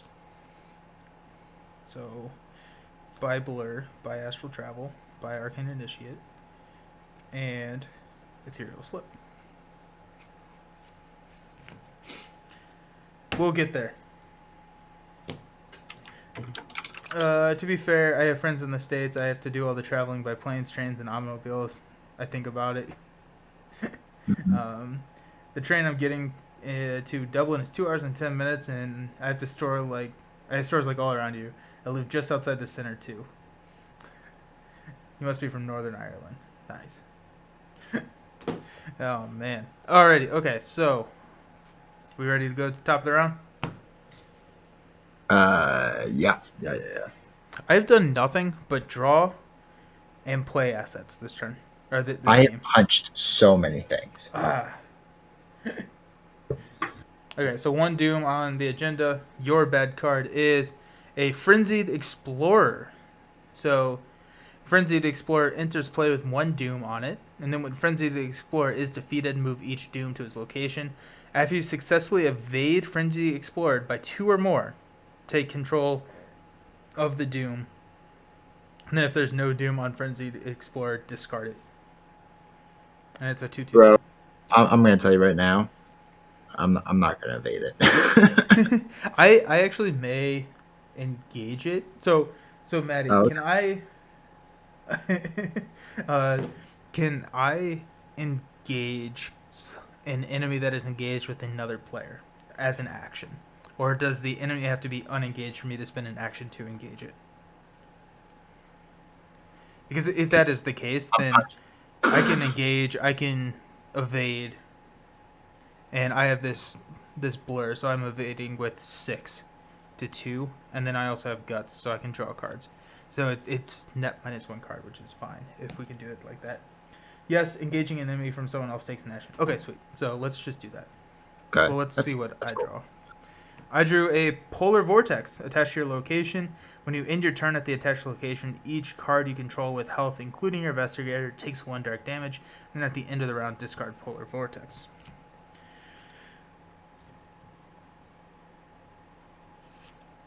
Okay, so I'm going to spend a resource from Ronald Ellsworth to ignore...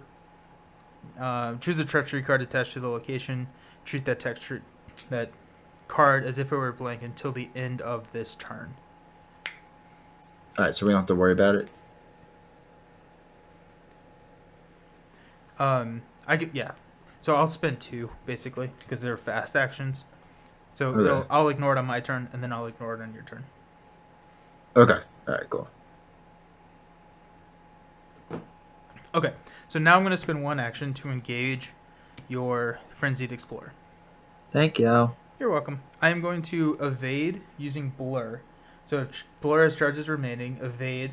If the evasion attempt uses brain instead of feet, you get +1 skill value. So I'm actually evading for 7 to 2. I'm going to go Guts to go 9 to 2. And then I'm going to exhaust Arbiter of Fates to use her ability to draw 3. 9 to 2. Did I just take a guess with Crystal Pendulum? Sure. Seems crazy. Yeah. YOLO. So 9 to 2. I'm going to say 7. I'm gonna succeed or fail by 7. So we'll draw 3. 1, 2, 3. Get a -1, a -3, and a 0. Okay, so bummer. Wait, I said 9 to 2. Oh, okay. So that's actually correct. In my math, I didn't take into account, but I did say 7, which is the 0. Yeah, so that works. Okay, so he's successfully evaded. I get a clue. I am straight out of clue tokens. There's one. He goes away. I draw a card from Guts. Voice of Ra. I draw a card from Crystal Pendulum. Perception. I am so done with trying to find this stupid card. Testing at 9 to 2 is overkill, but it worked. Yeah. So basically, what I just wanted to get the Guts out of my hand. So it would have been funny if you failed. I'm just saying. I don't think I could have. Right. So the worst thing that could have happened is I could have drawn a -4, I could have. So if I had drawn a -4, an auto fail, and a frost token, And then with the frost, I would cancel the auto fail, and then with the frost token, I drew a -3. I would have failed. That would have been solid. That would have been exactly my luck. You should have an extra action from Blur. That is correct. I do have an extra action from Blur. Thank you. So, okay, so I have an extra action from Blur, so that's exciting. So I have 2 actions left. 2 actions left. I really don't want to just draw cards. I'm going to draw a card. Voice of Ra. Oh my gosh, okay. And got 2, 4, 6, 8, 10. We're going to play a Voice of Ra. Reveal 3 tokens from the Chaos bag. And then we're going to use Jacqueline's ability. So for each bad symbol revealed that way, gain 2 resources. So we've got... Hey, there's an autofail. Love seeing that. Oh, yeah, that's cool. Wow. Okay, so I drew 2 of the symbols. This is a bad symbol, but is not called out as one of the symbols. This is a frost symbol, so I gained 4 resources. I'll take it. Solid. Now I can pay for the card if I actually draw it. Oh, and then Arcane Initiate. Might as well use Arcane Initiate. Search the top 3. Hey, Dark Futures. 2 of my... There's Clairvoyance. I'm going to take Clairvoyance into my hand. Hey, did it finally happen? It finally happened, y'all. How long have you been streaming? For a little over an hour? So 2, 4, 6. I have 7 cards left in my deck. 2 of them are my 2 treacheries, and one of them is the other Clairvoyance. Oh my gosh. Okay, let's go.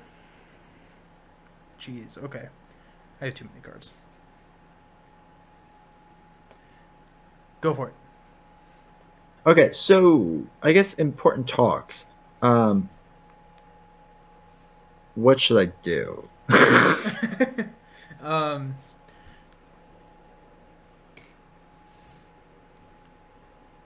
Like, should I go back to Treacherous Path and keep trying that out?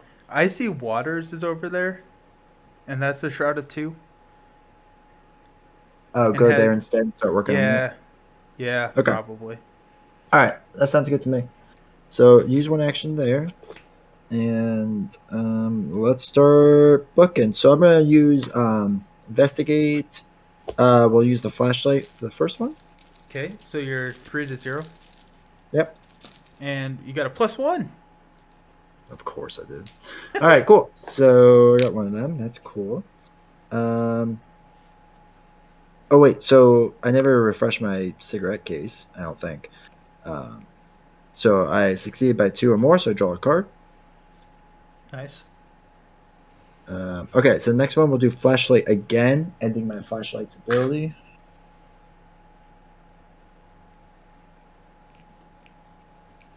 To draw for that. That's on me. I Yeah, was in my own that's little okay. world over here. That's okay. So you're at 3 to 0, and we've got another +1. Okay. All right, cool. Yeah, so I have 2 clues now, so that's fun. Cool. Are we looking at the card under you? Sure, why not? Why not? Because last time we didn't do this, I lost a clue or 2. So. And it seems like these kind of have helped us. So disappearing footprints. The tracks continue for some time before vanishing, baffingly into the snow. There's no sign of any struggle, nor are there any other tracks that may indicate where they could have gone. Could the winds have covered their tracks? And if so, why were you able to follow the rest of the footprints so easily? But when you turn back to examine the prints you first followed, they too are gone. Dude, that'd be so creepy. That would be so terrifying. Yeah, right. So remove 1 frost token from the chaos bag. Nice. Okay. Mindlessly play after running out of uses. So, but can I just get rid of it regardless? Because like, there's no reason to keep it. There are some cards that have you discard assets and everything. So you can discard it whenever you want. No. But I think for like, don't discard it until you need the slot. Yeah. Yeah, I don't want it. But okay, sounds good. Okay. So ready up? Yep. So ready. Draw that card. Just shriveling. Okay. Get the resource. Do the thing. Got 2, 4, 6, 8, 10, 11. So I have to discard 3. It's raw. Perception. Okay. I'm feeling good now. Good. We're doing it now. We are doing it now. Okay, so start of the round, we're at 2 out of 5. Then we are going to, you get a bad card. Your bad card has Brain 3. For each Frost token you reveal, take 1 horror. If you fail, take 2 horror. So Brain 3, any way you want to modify that? Yeah,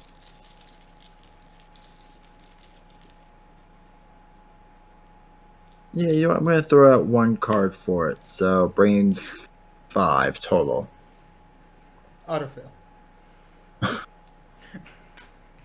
So take 2 horror. Okay.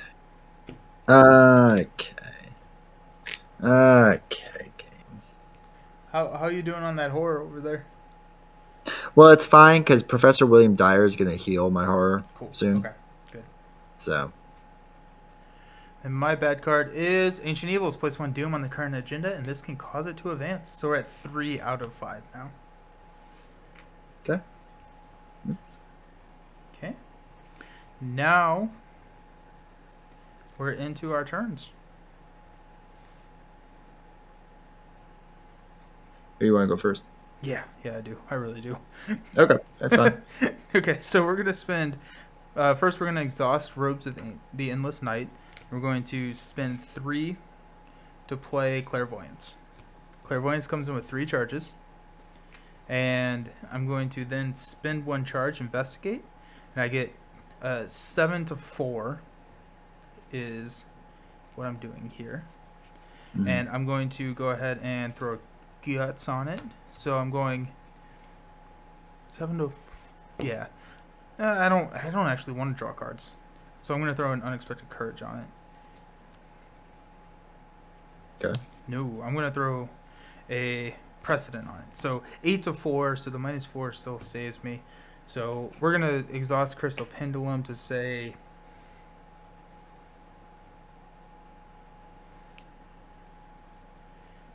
Yeah, 8 to 4. Let's go 2. We'll go 2. We're exhausting Arbiter of Fates to draw 3 and just look at 2. Or just... Okay, so I got a +1, a -2, and a -3. I'm actually going to take the +1 because I do not want... I don't want to draw cards because I'm about to draw my treacheries. So we're just not going to... We're going to cancel the one that would have helped the Crystal Pendulum. So we succeed there. And so I get 2 clues. I'm straight out of clue tokens.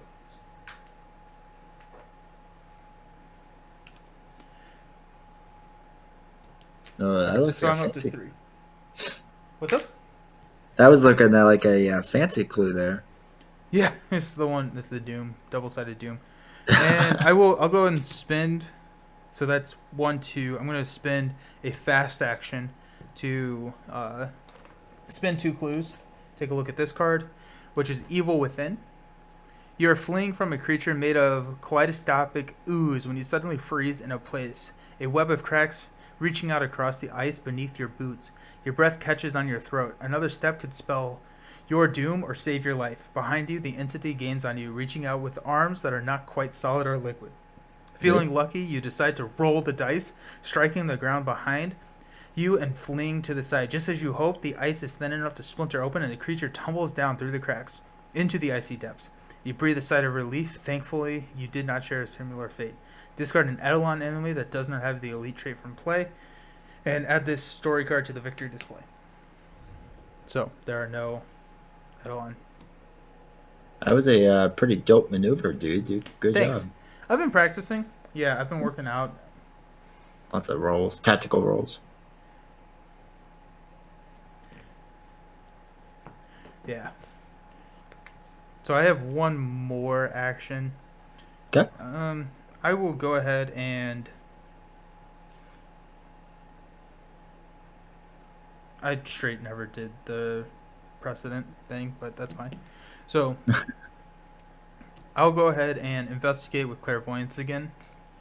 So spend one charge, investigate. So I'm going 8 to 4, Okay. and I'm not going to spend anything, but I'm going to use my ability. 8 to 4, draw 3, choose 2. Cool. I'm going to take the +1. So I take 2 more clues. Is that what's left on there? One. 1 clue is left on there, yeah. Okay. So I'm probably going to ignore it. Yeah, it's kind of expensive for that one. Yeah, that's kind of what I was thinking. Really, the only spot we don't have any spots that we don't have to spend clues to get to now with cards under them. Mm-hmm. So that's kind of annoying. And we don't want to go to the Frigid Cave because we got to look at that. So I'm thinking, do we want to go to Iceberg Liner? Or the Iceberg ship over there? Or Crystalline Cavern? Probably Crystalline Cavern. Oh, that's 4 clues as a group. Oh, jeez. Yeah, by Iceberg, right? It's only 2 as a group, or it's 4 total. I guess 2 per person. Okay, yeah. Yeah, okay. How many clues do you have? I have 3. Okay. So, is it my turn? Yeah, yeah, yeah. Okay. So what I'm going to do is I'm going to throw away 2 resources to play Scene of a Crime. Okay, Play only as your first action. Discover 1 clue at your location. nice. So, and I guess the more efficient way would have been to move and do all that, but I wouldn't been able to do that right now. So, yeah.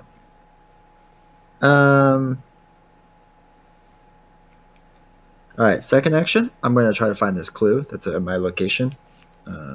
Okay, Yeah, so I'm just 3, going to do 3. Yeah. 3 to 2.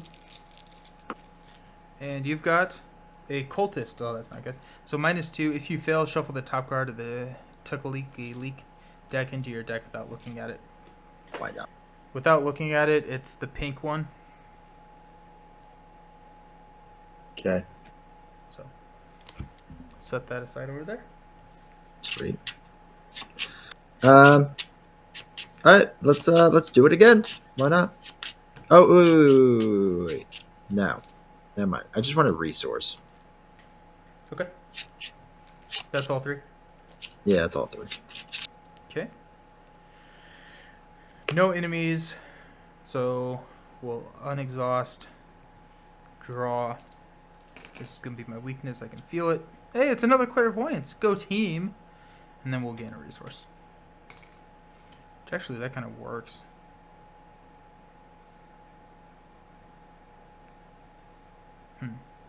Okay.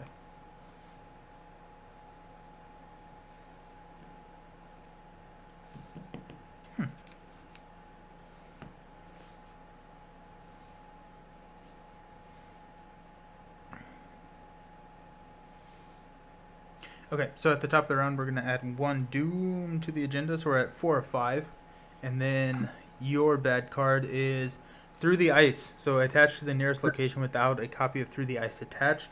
There's an additional cost for you to enter or leave that location. Test feat 2. If you fail, cancel the effects of the move. Take 1 damage, 1 horror, and discard Through the Ice. I guess I'll be sitting there. Yeah. And then mine is going to be Skittering Nonsense.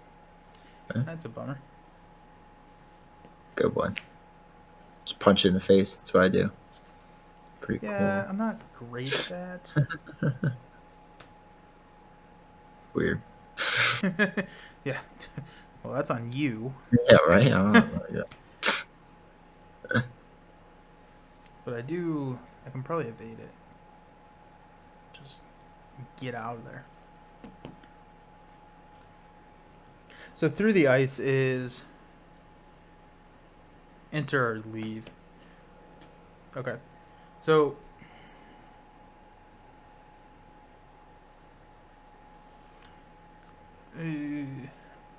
I am a little afraid to get too far from the camp.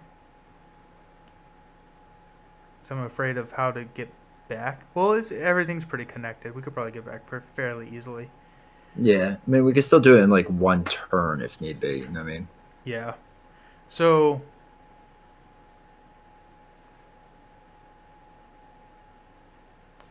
the other thing is we could come down to Remnants of Lake Camp Okay. and then hop over to the broad snow drifts and then the snow graves.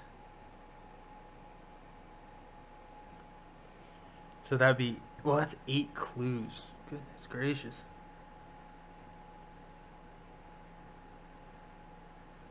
Or we could just like make our way down through the crash site over to the broad snow drifts.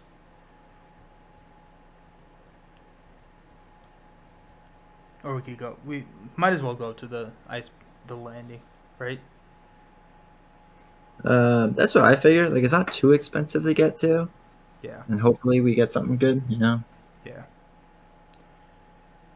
And I think we're getting to the point that we tried our best. I mean, if he's not going to make it, we tried, right? We really did. We gave it the good hearty try. So there's that. I mean, like I feel like I can sleep at night knowing that we tried our best. Yes. Okay. So do you want to go first? Let's see.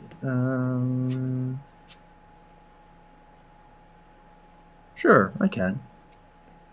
It doesn't make a difference, so I can. But Okay. all right. So first thing I want to do is actually something a little different. I want to play Prepared for the Worst. Cost 1 resource. Search the top 9 cards of your deck for a weapon. 2, 3, 4, 5, 6, 7, 8. Wow, I picked up 9. That's weird. For a weapon asset, and add to your hand. Really? No weapons? None. Dude, we have had the worst luck finding cards that we need. Right? Like, that's weird. Okay. Where is... Oh, man. All my back cards on the bottom. Oh, my God. It was, like, card 10. No, it was card 12. Of course it was. Okay, so that was fun. I thoroughly enjoyed that. Let us let's try to get that last clue in my location. So I'll do a 3. 3 to 2. Yeah. Give me a +1. Come on. You've got a +1. Oh, and I get to exhaust the lucky cigarettes. Nice. Bandolier. Perfect. All right, so I got the clue. All right. So, all right, I can't move, right? Because I'm on like frozen ground or whatever. So if you move, you have to test feat 3 or Yeah, feat 2, and if you fail, cancel the move, take 1 damage, 1 horror, and discard this through the ice. Yeah, we're not doing any of that. Okay, we're gonna exhaust Professor William, and he's gonna heal 2 horror on me. Cool. Bump that back up a little bit. Okay, and then I'm done. That's all of it. Alrighty. So I'm going to try and evade the skittering nonsense. And to do that, I'm going to go evade. So I have 5, 6, 7 to 4. And we'll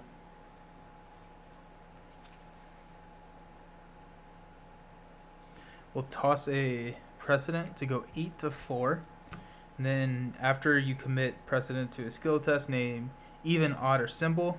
If this test ends, if a chaos token of the name type was revealed during that test, you may return a spell card from your discard pile to your hand. So I'm going to say... So how does this interaction work? So I'm going to exhaust Arbiter of Fates to reveal 3. And so this says, after this test ends, if a chaos token of the named type was revealed. And then Jacqueline's ability says that when an investigator would reveal any number of chaos tokens, reveal 2 additional tokens. And then you cancel 2 of those. So were they considered revealed for the effect of precedence? Holy crap, that was confusing. Okay, so Like, well, in order to cancel it, it had to be revealed, right? yes. So it was revealed. That's how I would understand that. But Yeah, I'm I usually think wrong. Won't be counted can't. as. Oh, my Okay. God, of course I'm wrong. So Okay. it's just whatever I say is the opposite. Let's just put it that way. Yeah. Okay, so let's go with even.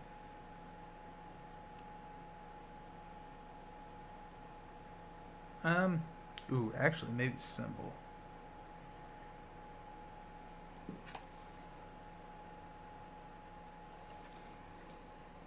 So I'm going 8 to 4. Let's go symbol. 8 to 4, revealing 3.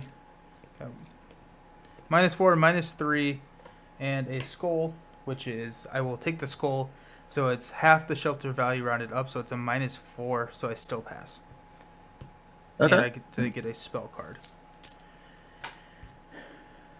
So skittering nonsense is considered evaded. I think my spell card is going to be shriveling.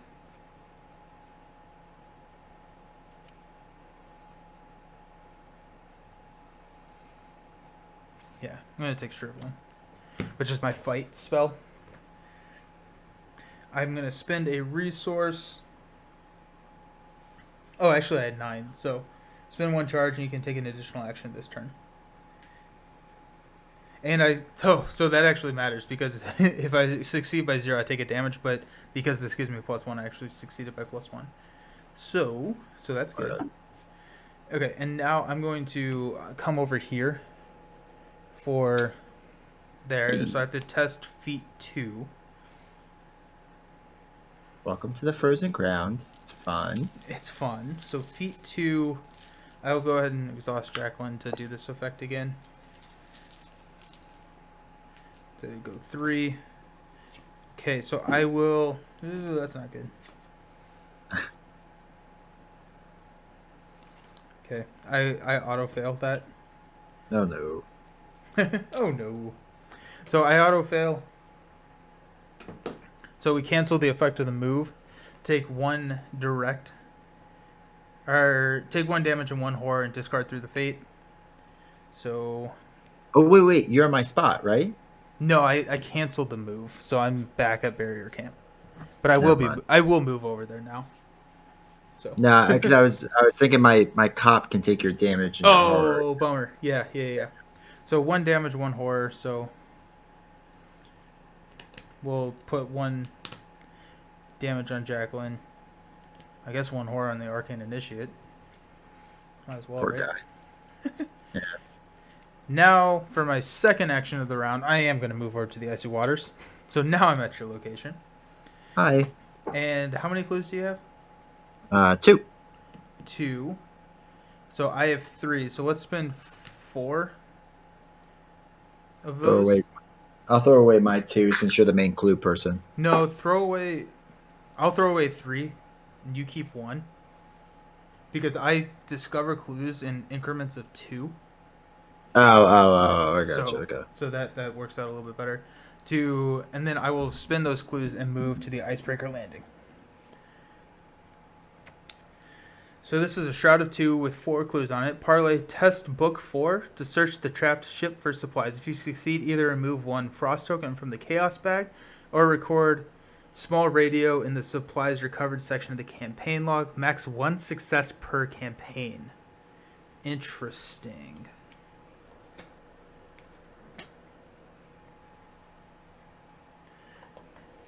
I feel like we don't have that many frost tokens in there, so it may be worth getting the small radio. That seems like it's going to come in handy later.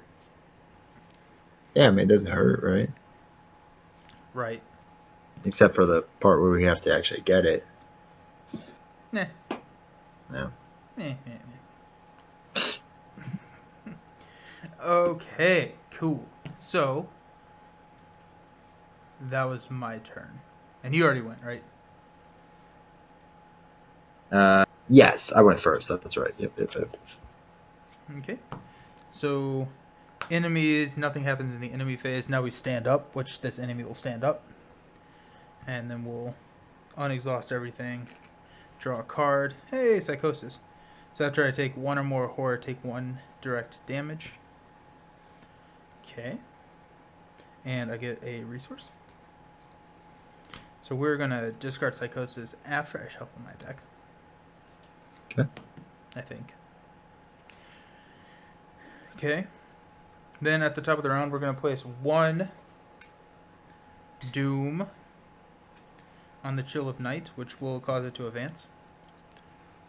As you journey through the glacial wilds, you stumble across a set of tracks in the snow leading further from the camp. You pause and investigate further. Were these tracks made of one of your missing team members or by something more monstrous? That's exactly what the last one was, I think.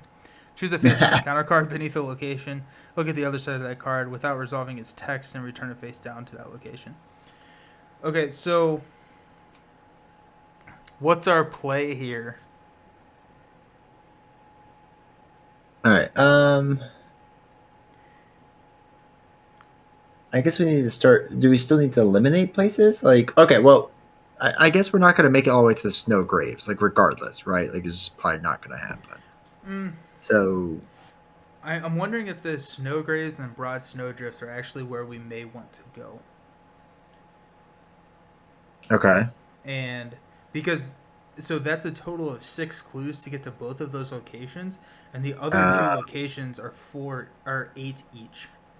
Yeah, that's a good point. Okay. So maybe look at one of the 8 clue locations, and then we To can make determine. Yeah, and then we know we definitely don't need to go there. But if we do find them, then we spend all of our effort getting there. Okay, I like that. Yep, that sounds good. Crystalline Cavern or Remnants of Lakes Camp. Let's do Lakes Camp because it's closer. Lakes Camp. So Somber remains. So search the top 9 cards of your deck for a Talikuli. Okay. So definitely not going there. Okay. Well, that does not help. Well, No. Well, I guess it kind of does. So, gross. Okay. And then Madness and Death. So the storm grows closer, and with it looming in the sky, the damnable sounds it returns. It haunts you with its presence, worming its way into your minds. Is that the cause of this folly? The madness? And that has a threshold of 6, and that is our last agenda card. So we probably Want to hustle. we want to hustle. I mean, So- I'm almost thinking if we don't get him on this card, we just go back. We just go back and Yeah. because it's never good to not finish. Or Yeah. not resign. If the option to resign is there, you should probably resign. Right. But I mean, like, even if we went down to broad slopes, let's say, like, even for me, it's gonna be 1, 2. It'd be 3 turns just to get down there, and then I mean, it'd be close. I still need to get more clues. Like, it'd be tough, I think. Right. And that's not including anything that comes out that we've had already that adds stuff onto it. You know what I mean? Right. So, okay, so it would take 3 actions to get down to Frozen Shore. Right? Mm-hmm.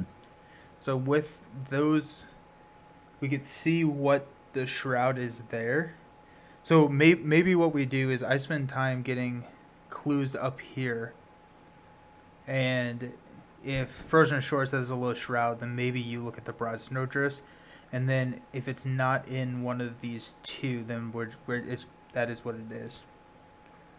But we have 6 turns, and so I think it's 1, 2, 3, 4, 5, hop over, and oh no, shoot, I don't know. I don't know. All right, you focus on the top left. Yeah. I will go down to Frozen Shores, and we'll figure out what it is down there that Okay. I can do or not do. I feel like revealing it is going to be beneficial anyways, because I know that we're Yeah. hanging around here for a little bit. So. Yeah. Okay. Okay. So in that case, I'll just go ahead and go. Wait, did So we get our bad cards? no, dang it. Okay. Okay, so your bad card is Abandoned to Madness. Attach to the nearest possessed enemy and place 1 doom on that enemy. If there are no possessed enemies in play, search the encounter deck and discard pile for a possessed enemy. Draw it and attach Abandoned to Madness to it. Increase the difficulty to fight, evade, or parlay with attached enemy by 1. Do we have any possessed enemies? The Lost Researcher and the Frenzied Explorer. Oh, bummer. What do you want? Well, if everything's 1 higher. Probably So, Lost Researcher? yeah, and I'm probably got to punch it in the face, just realistically. Well, maybe I could parlay with it. Are you... Yeah. Okay. So, Lost Researcher with Abandoned to Madness. Yeah, so it's a 4. Okay. Then I've got a Lost Researcher. Okay, Sweet. so right now we have 2 Doom on the board. Yeah. So. Okay. Okay. You want to go first? Okay. Yeah, I'll go first. So I'm going to parlay. I'm going to test Brain 3. So I actually have Brain 6 on me. So we will...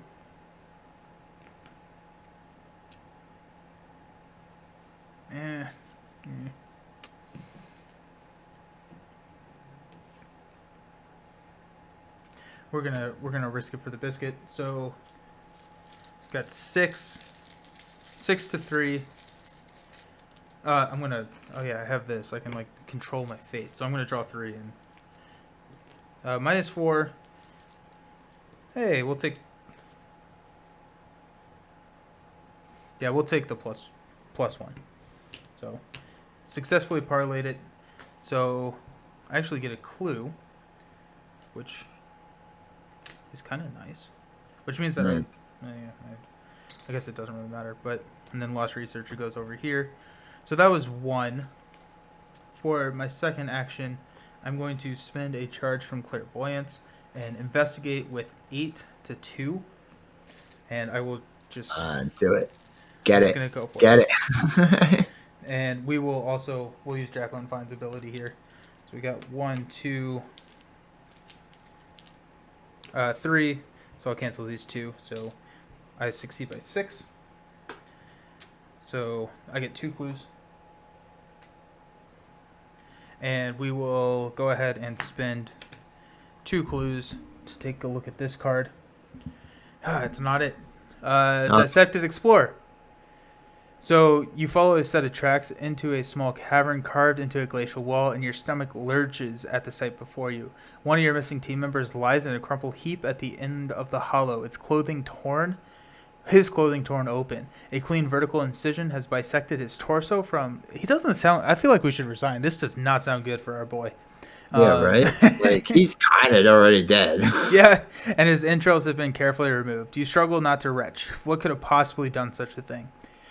Search your deck for a copy of Taliki, which I don't have any, and place it at the bottom of the deck without resolving it. Shuffle your deck. And add this over here. Okay, well... okay.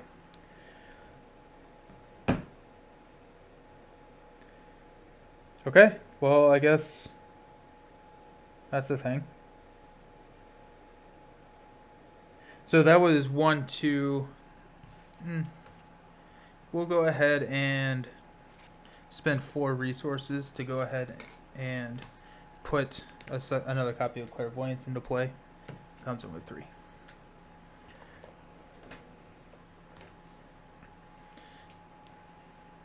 And that's it. Well, actually, you know what? I'm not going to do that. So I'm gonna hold on to those resources. I think I'm just going to investigate. So I'm going to investigate. I'm going to toss an unexpected courage, so I'm exhausting 5 to 2. Because I already have 1 clue, I don't need to discover both of those. I'm going to go 5 to 2. I'm going to exhaust Jacqueline Fine. I've only done this once. So -3, Frost, and Occultist. We'll take the Cultist, so we pass. We get a 2nd clue. Okay. Now I'm done. All right. All right. I'm gonna try to parlay with this researcher. Okay. So I have a face of 4. I'm gonna get rid of 1, 2. I'm gonna get rid of 3 cards. So I'm facing 7 against his 4. 7 against his 4. You got a -2, so you pass. All right, cool. So that doom goes away. And you get a token. Oh yeah, I get a token. That's right. So I have a clue. That's fun. All right. So then I will do next action to move to precarious ice sheets, I guess, and Okay. then the frozen shore. Right. I think they all connect. I think you have to go to crash site, no? Um, precarious ice sheet. No, I Oh, can go to the frozen it shore. Yeah. does. Oh, okay. Sweet. Okay. All right. So, all the way down to Frozen Shore, and we've got a Shroud of Frozen. 2. Frozen Shore gets +2 Shroud if an encounter card is attached to it, and then it has 2 clues on it. So, that's like exactly, I guess, what we needed, right? Yep. Because you need 2 clues to go into. Well, I have 2 right now. Right, and then if you can take these 2 clues, then you can grab the broad snowdrifts. Oh, that's right. Get the guy, yeah, or get Yeah. the card. Yeah. You're right. And then if it's not that, then I think we're hustling out of here. Yeah, agreed. Okay. So that was 3 actions for you? Yeah. Yes, I'm done. What did you do? Oh, you went to the precarious ice sheet. You were at icy waste. Okay. So Yep. monster phase, skittering nonsense comes over to the icy sheet. And then we'll draw a card. Ethereal slip. Choose a non-elite enemy at a revealed location up to 2 connections away. Swap connections with that enemy. Bang bang. Love that for me. And then I'll get a resource. That is a really cool card. Ethereal slip. Yeah. Choose a non-elite enemy, and then swap places with that enemy. Like, that's pretty cool. That's pretty cool. And oh, I also didn't realize that Robes has a damage soak of 2, so that's nice. And then we're at the top of the round, so we're gonna place 1 Doom.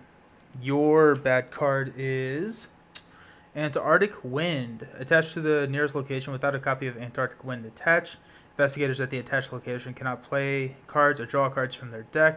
At the end of the round, discard Arctic Wind. Okay, so that sucks. I can't play cards, and I can't draw cards. Right. Yeah, I can cancel that if you want me to, Um. but it still has a shroud of 4 then. So maybe we're just going over to the broad snowdrifts and seeing what happens. Let's see what my encounter card is. Polar Mirage. Attached to the location with the nearest location with at least 1 clue and without a copy of Polar Mirage. And then after you discover or take control of 1 or more clues, discard each non-weakness card in your hand. Okay, I will ignore that for the rest of the game. Okay. So let's talk what we're doing here. So Antarctic Wind makes it kind of hard for you to discover clues. Location.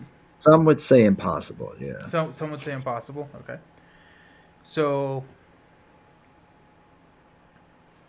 one Wait. Why is mine a +4 now? because the Frozen Shores said that it gets +2 Shroud if an encounter card Oh, is that's attached to it. right. So it's just That's this round. But so maybe what our play here is I come down with you and you go over to Broad Snowdrifts. I have 2 clues. Yeah, so you hop over to Broad Snowdrifts. I'll just make my way down there, and then if the shroud is really high in Broad Snowdrifts, it is what it is, and we can use my clues to lurk with that encounter card. that works. Yep. Okay, so I'll go ahead and go. Oh shoot, no, this is even better. I'll go first because I can make my way down there. I can spin the clues. You hop over, and then you can spin the clues to grab the card. And the other thing is you're going to get attacked, right, by that thing in the I'm way. swapping with my spots. I'm swapping spots with it. Oh, okay. So it's gonna be long gone. Yeah, never mind. Okay, so I'm going to spend 2 to play Ethereal... Actually, I'm going to spend 1 to play Ethereal Slip and exhaust Robes of Endless Nights to reduce the cost by 1. To swap Nonsense with me. So Icy Waste. Then I'm going to go Precarious Ice Sheet and then down to your location for my third action. What's up? All right, so my first action is to go down to the snowdrifts, right? And I'm going to spend my 2 clues. Okay. Oh, look at that. Do you still have 2 clues? I do not. Oh, wait, you could just get those. All right, because I have 2 clues as well right now. So Right, cool. So this is when you successfully investigate broad snowdrifts, add 1 frost token to the chaos bag. Discover 3 additional clues that brought snowdrifts. Ooh, group limit once per game. And it has a Shroud of 1. Oh, okay, so that actually makes it kind of interesting. We could probably get over to Snowgraves. okay. 1 and 2. Okay, so this comes in with 4 clues. Yep. All right. Well, so my next thing is the 2 clues I have. I should probably just spend. Look at the card I have under there in case it's the card we need. So. Yep. It is not. Oh gosh. Okay, so Dead End. There is nothing here but ice and snow, and no sign of any missing team members. Frustrated, you turn back. You won't find anyone here. Remove 1 frost token from the chaos bag. I don't think we actually have any. Okay. Which is kind of a bummer. We should have done the broad snowdrifts first. Oh, we do. All right, good. But now I feel way more comfortable about adding 1. Yeah, right. Ethereal Slip is seeing a play. All right, so that didn't use an action, right? Doing that. Moving cost you 1 action. Right, but like looking at the card didn't. Okay. Correct. All right, so action number 2 Hey, Canadian Mustache. How's the next session of Arkham going? Not bad. Not bad. I would say that this is it's a very uneventful scenario. Yeah. We're just kind of searching for a lost a companion, and we have 2 unrevealed cards out of 9, and he's one of those 2. So let me now tell you. Imagine doing this playing it solo. No, I would not do that. Now you can see why I partially lost my mind. Diamond's Edge. It started so slowly. Yeah, it really did. You can tell because everybody dropped off. Yeah. All right. So let me quest this. I'm gonna throw away a book just so that we make sure. So I'm booking 4 against this 1. 4 against the 1. We're gonna draw a token, which is a cultist, which is -2.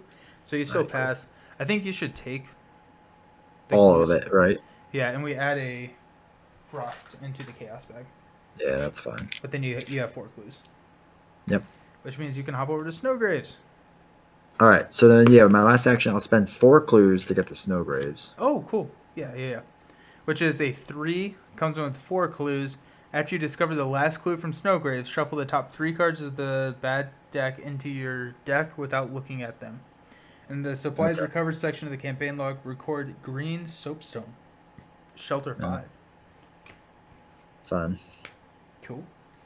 That's got 4. All right, that's all my actions. Okay, so at the end of the round, discard Antarctic Wind. I'm gonna go ahead and just do. No, I can't draw cards, which is actually fine because I know one of these is one of my treacheries. So that's nice. So enemy phase. This guy is coming over to the icy waters.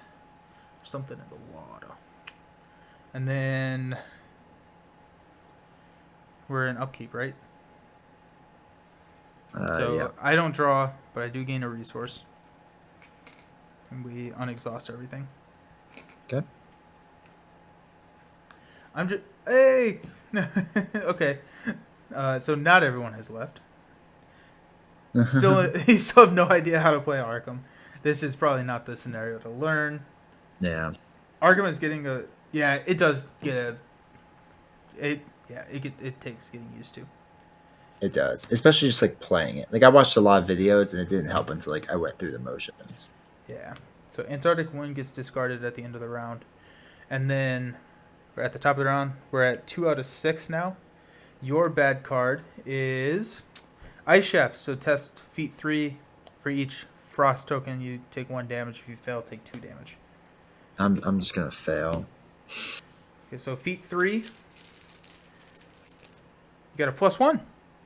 All right, cool. I failed by 1. So you take 2 damage. Okay, hanging on, like it. And my bad card is Aerophobia. Test Brain X, where X is your shelter value, which is 2. If you fail, you must decide, choose 1.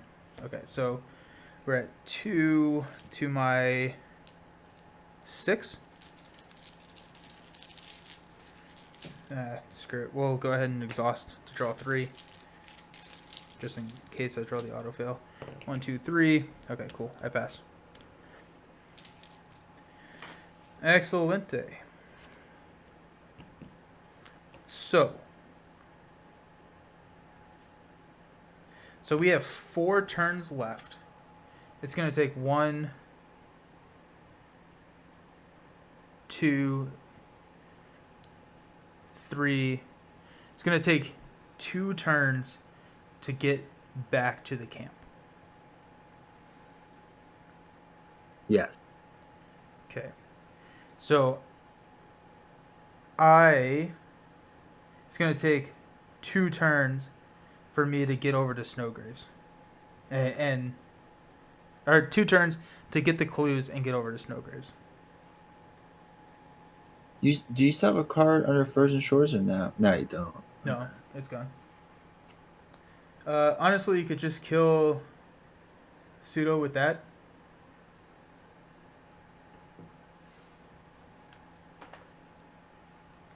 I don't quite know your cards well enough to understand that. Instead of taking the damage. No, because in order, yeah. Oh, it says maybe. I thought it said it had to be assigned. Never mind, he's dead. Nice.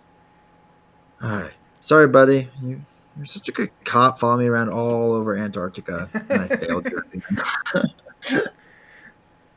Okay, so I mean, let's just go for it. If something bad starts happening, we can reel ourselves out of it. But okay, so I'm gonna spend 4.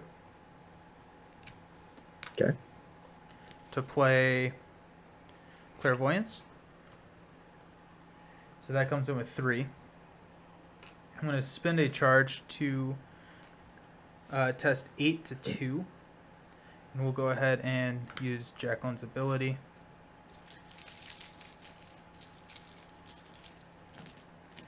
We got an autofail of 0 and a cold. I'm going to cancel the autofail. And then the... okay, so +0. We are all good over here. So I get the 2 clues. Okay. So that's 2. Then for my 3rd action, I will move over to Broad Snowdrifts. Okay. Your turn? Okay. My turn. You might as well start making your way up to the camp, right? No, because if this is the bad guy, we have to kill him. Yeah. So. Okay. Remember to search your discard pile deck for a weapon after Pseudo dies. He's too noble for his own good. Yeah, I got it. Okay, so let me play my Enchanted Blade just in case this is a bad guy. So it costs 3. 1, 2, 3. All right, second one. Is it work? Can we spend the resources together or no? Or it does not make a difference, I guess. The clues? It doesn't make a difference. But all right.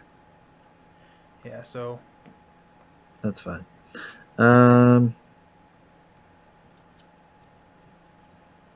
Then I'm just gonna do the last turn to just get another resource for now. That's okay. fine. Okay. Okay. So enemy moves over to the precarious ice sheet. Oh wait, no, he moves down to precarious ice sheets. Then he'll be on the frozen shores here soon. Okay, and then draw a card. Hey, Dark Future, and gain a resource. So I cannot cancel any symbol basically, Okay. or ignore. And then at the end of your turn, I reveal 5 tokens from the chaos bag, and then if a star is revealed, I discard that card. Okay. So I don't think I'm really doing any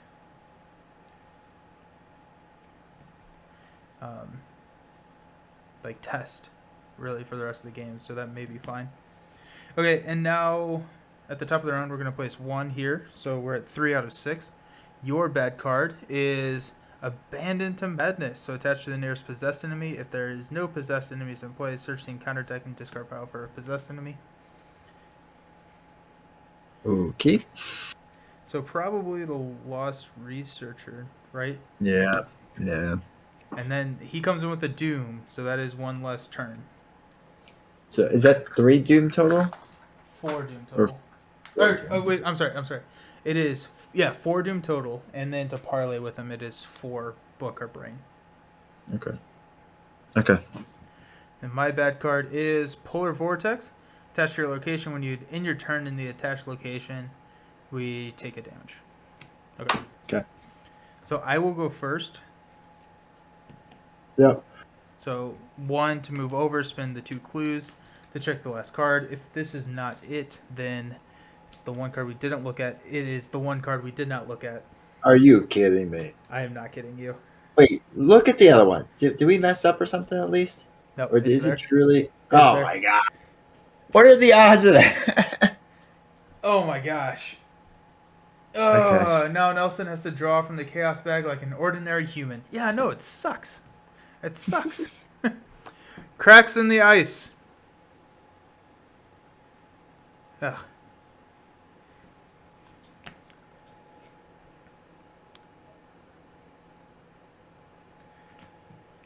Okay. As you traverse the glacial wind, something rumbles and churns beneath your feet.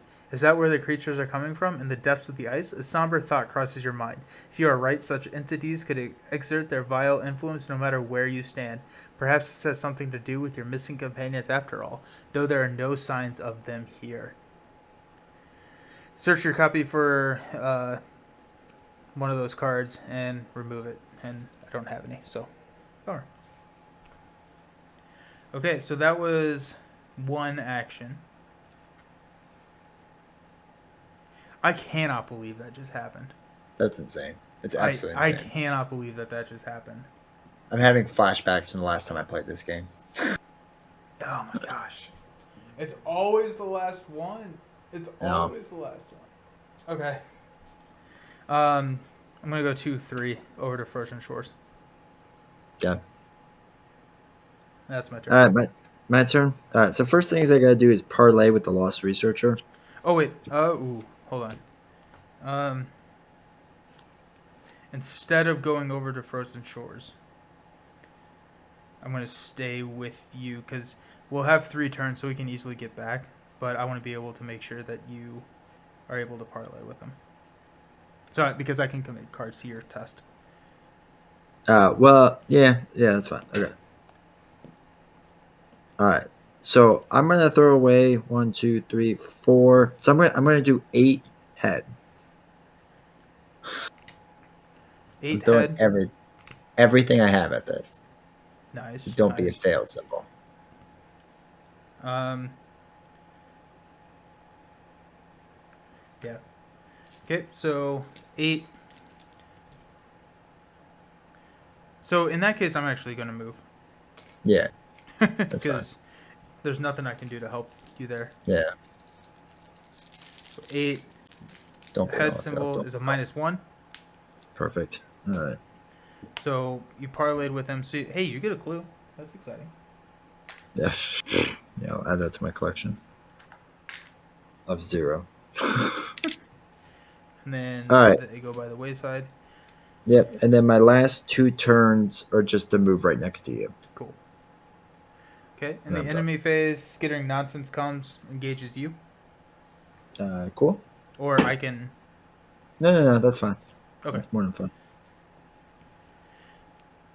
Polar vortex is gone. And then He doesn't attack, does he?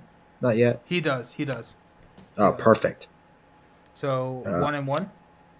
so what's going to happen is I'm going to survival knife him. So before resolving that attack, exhaust survival knife, and I attack with +2. So it's 6 attack total. I'm dealing +1 damage if it hits. Nice. So 6 against his doom. Also, before you do that, I'm going to test my dark future. So I'm going to reveal 5 random tokens. Hey, there's a star, so I'm going to discard this anyways. So because that's at the end of my turn. Okay. So this gets discarded, and you're going 6-2. So I will use my ability. Okay. So 6-2. Hey, there's an auto fail. There's Sweet. a cold and a +1. Sweet. I'm going to cancel the auto fail. Sweet. And then we draw an extra, so it's a net 0. Or it's a net -1. Sorry. All right. So I beat them. I'm going to draw a card also because of Lucky Cigarettes. Perfect. Nice. And then you get to shuffle the top card, which is if this is your turn, lose 1 action, I think. Your turn. Lose 1 action. Okay. Perfect. I have so many of these things in my deck now. If Skittering cool. Nonsense is in Precarious Ice Sheets, it should be on the crash sheet. I just was lazy. I didn't fix it, but I set the map up wrong. These two are connected here as well, and so there's a connection between Precarious Ice Sheets and the Frozen Shore.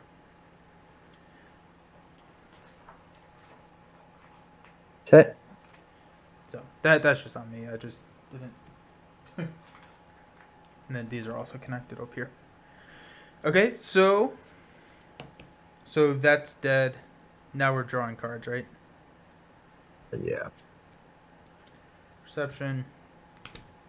There. Okay. 1, 2, 3.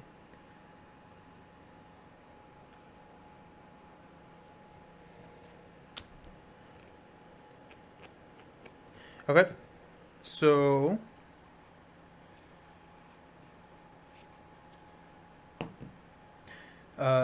add 1. So we're at 4 out of 6. We're going to draw a card.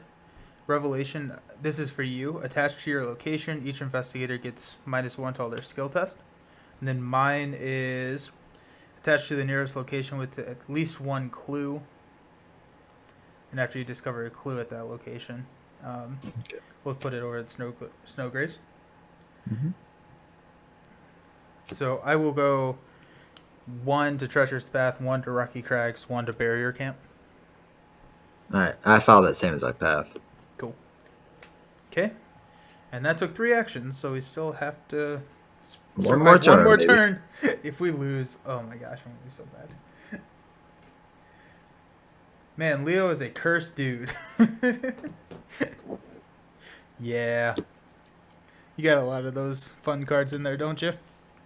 Yeah. I mean, luckily they're like all on the bottom, I think. So. Okay, so no enemies in play. Draw a card. Gain a resource. And so when I draw, I take 1 damage, or 1 horror. Whenever I take 1 horror, I take 1 direct damage. I'm going to put the... Is it, Maddie, is it direct horror whenever I need to shuffle my deck?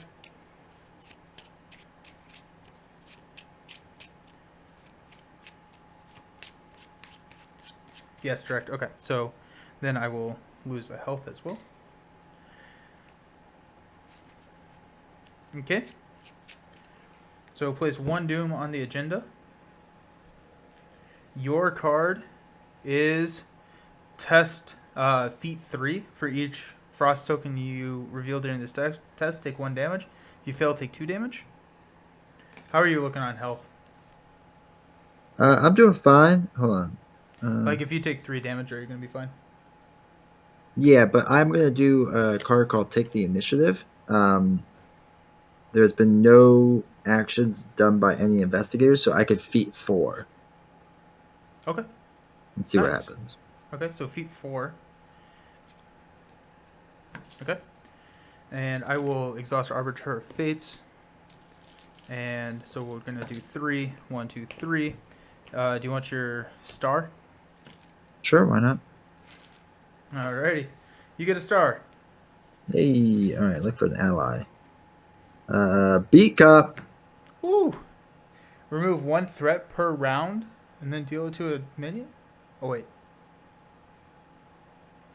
Wrong game. Gonna say what? That's the Marvel. And then my card is Revelation Test Brain X, where X is your location shelter value. If you fail, you have to do some bad things. I'm going to just Ward of Protection this. Cancel that card's Revelation effect, then take 1 horror. So I will place 1 horror on Arcane Initiate. Oh, which kills Arcane Initiate. Bummer. No, sad. Okay, and then I will spend my turn resigning. As will I. Hey, Go team! I cannot believe it's our last card. Oh my gosh. Yeah, that's so frustrating. that is so frustrating. Okay.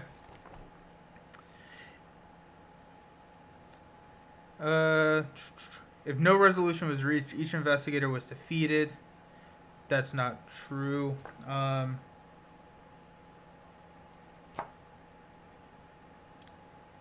Resolution 1, I guess? No, it shouldn't be.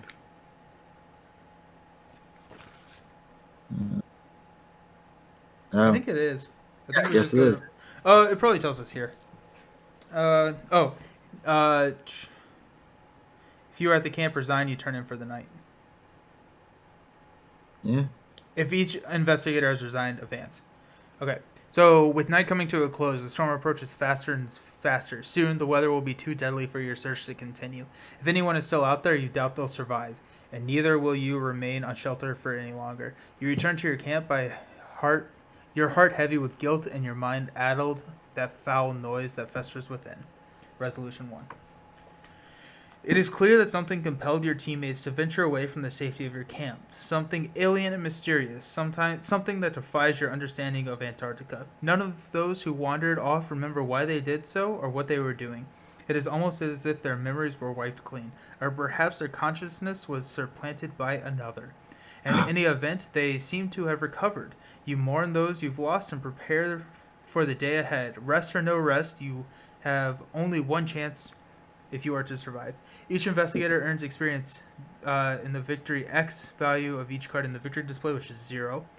In the expedition team section of the campaign log, record any amount of damage in or horror, which is 0, right? Yeah, my guy's got none. Great. Find each enemy in the victory display whose title matches a character who is not crossed off in the expedition team section. These characters have been rescued, crossed off MIA. Each missing team member who is not found surely could not have survived the night. In the exploration team section of the campaign log, cross off the name of each character who is still marked in MIA. Proceed to checkpoint 2, the attack. Well, there you go. Bummer. Simple as that. Simple as that. No experience, no nothing. We lost an ally. Whole lot of nothing. I was not even a final, but I did not really like this scenario. I'm not gonna lie to you. No, I also did not enjoy that the first time I played it. Yeah, I feel like we did nothing. Yeah, and it's so much worse than in solo. Oh yeah. Like I remember I explored half that map and didn't find the guy, and then the game ended. So it's great. Yeah.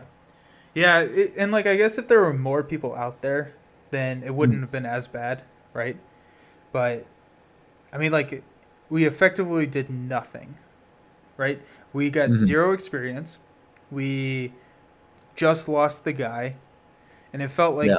like I don't know. I just felt kind of frustrating that the only thing that we did is we played for like 3 hours and no longer have one card, and that's the only change to the game state that just happened. Yeah. Yeah. And you have a lot more weaknesses, I guess. Oh yeah, I mean that was a net positive too. Honestly, this game didn't punish Nelson for drawing half his deck, and you almost found him anyways. Yeah, that's fair. Um, yeah, they can't all be winners. And I think it was just kind of frustrating because it was the last card. I think if it wasn't, then we probably would have been fine. But maybe, yeah, it just felt like Oh, there was and like nothing let's really happening.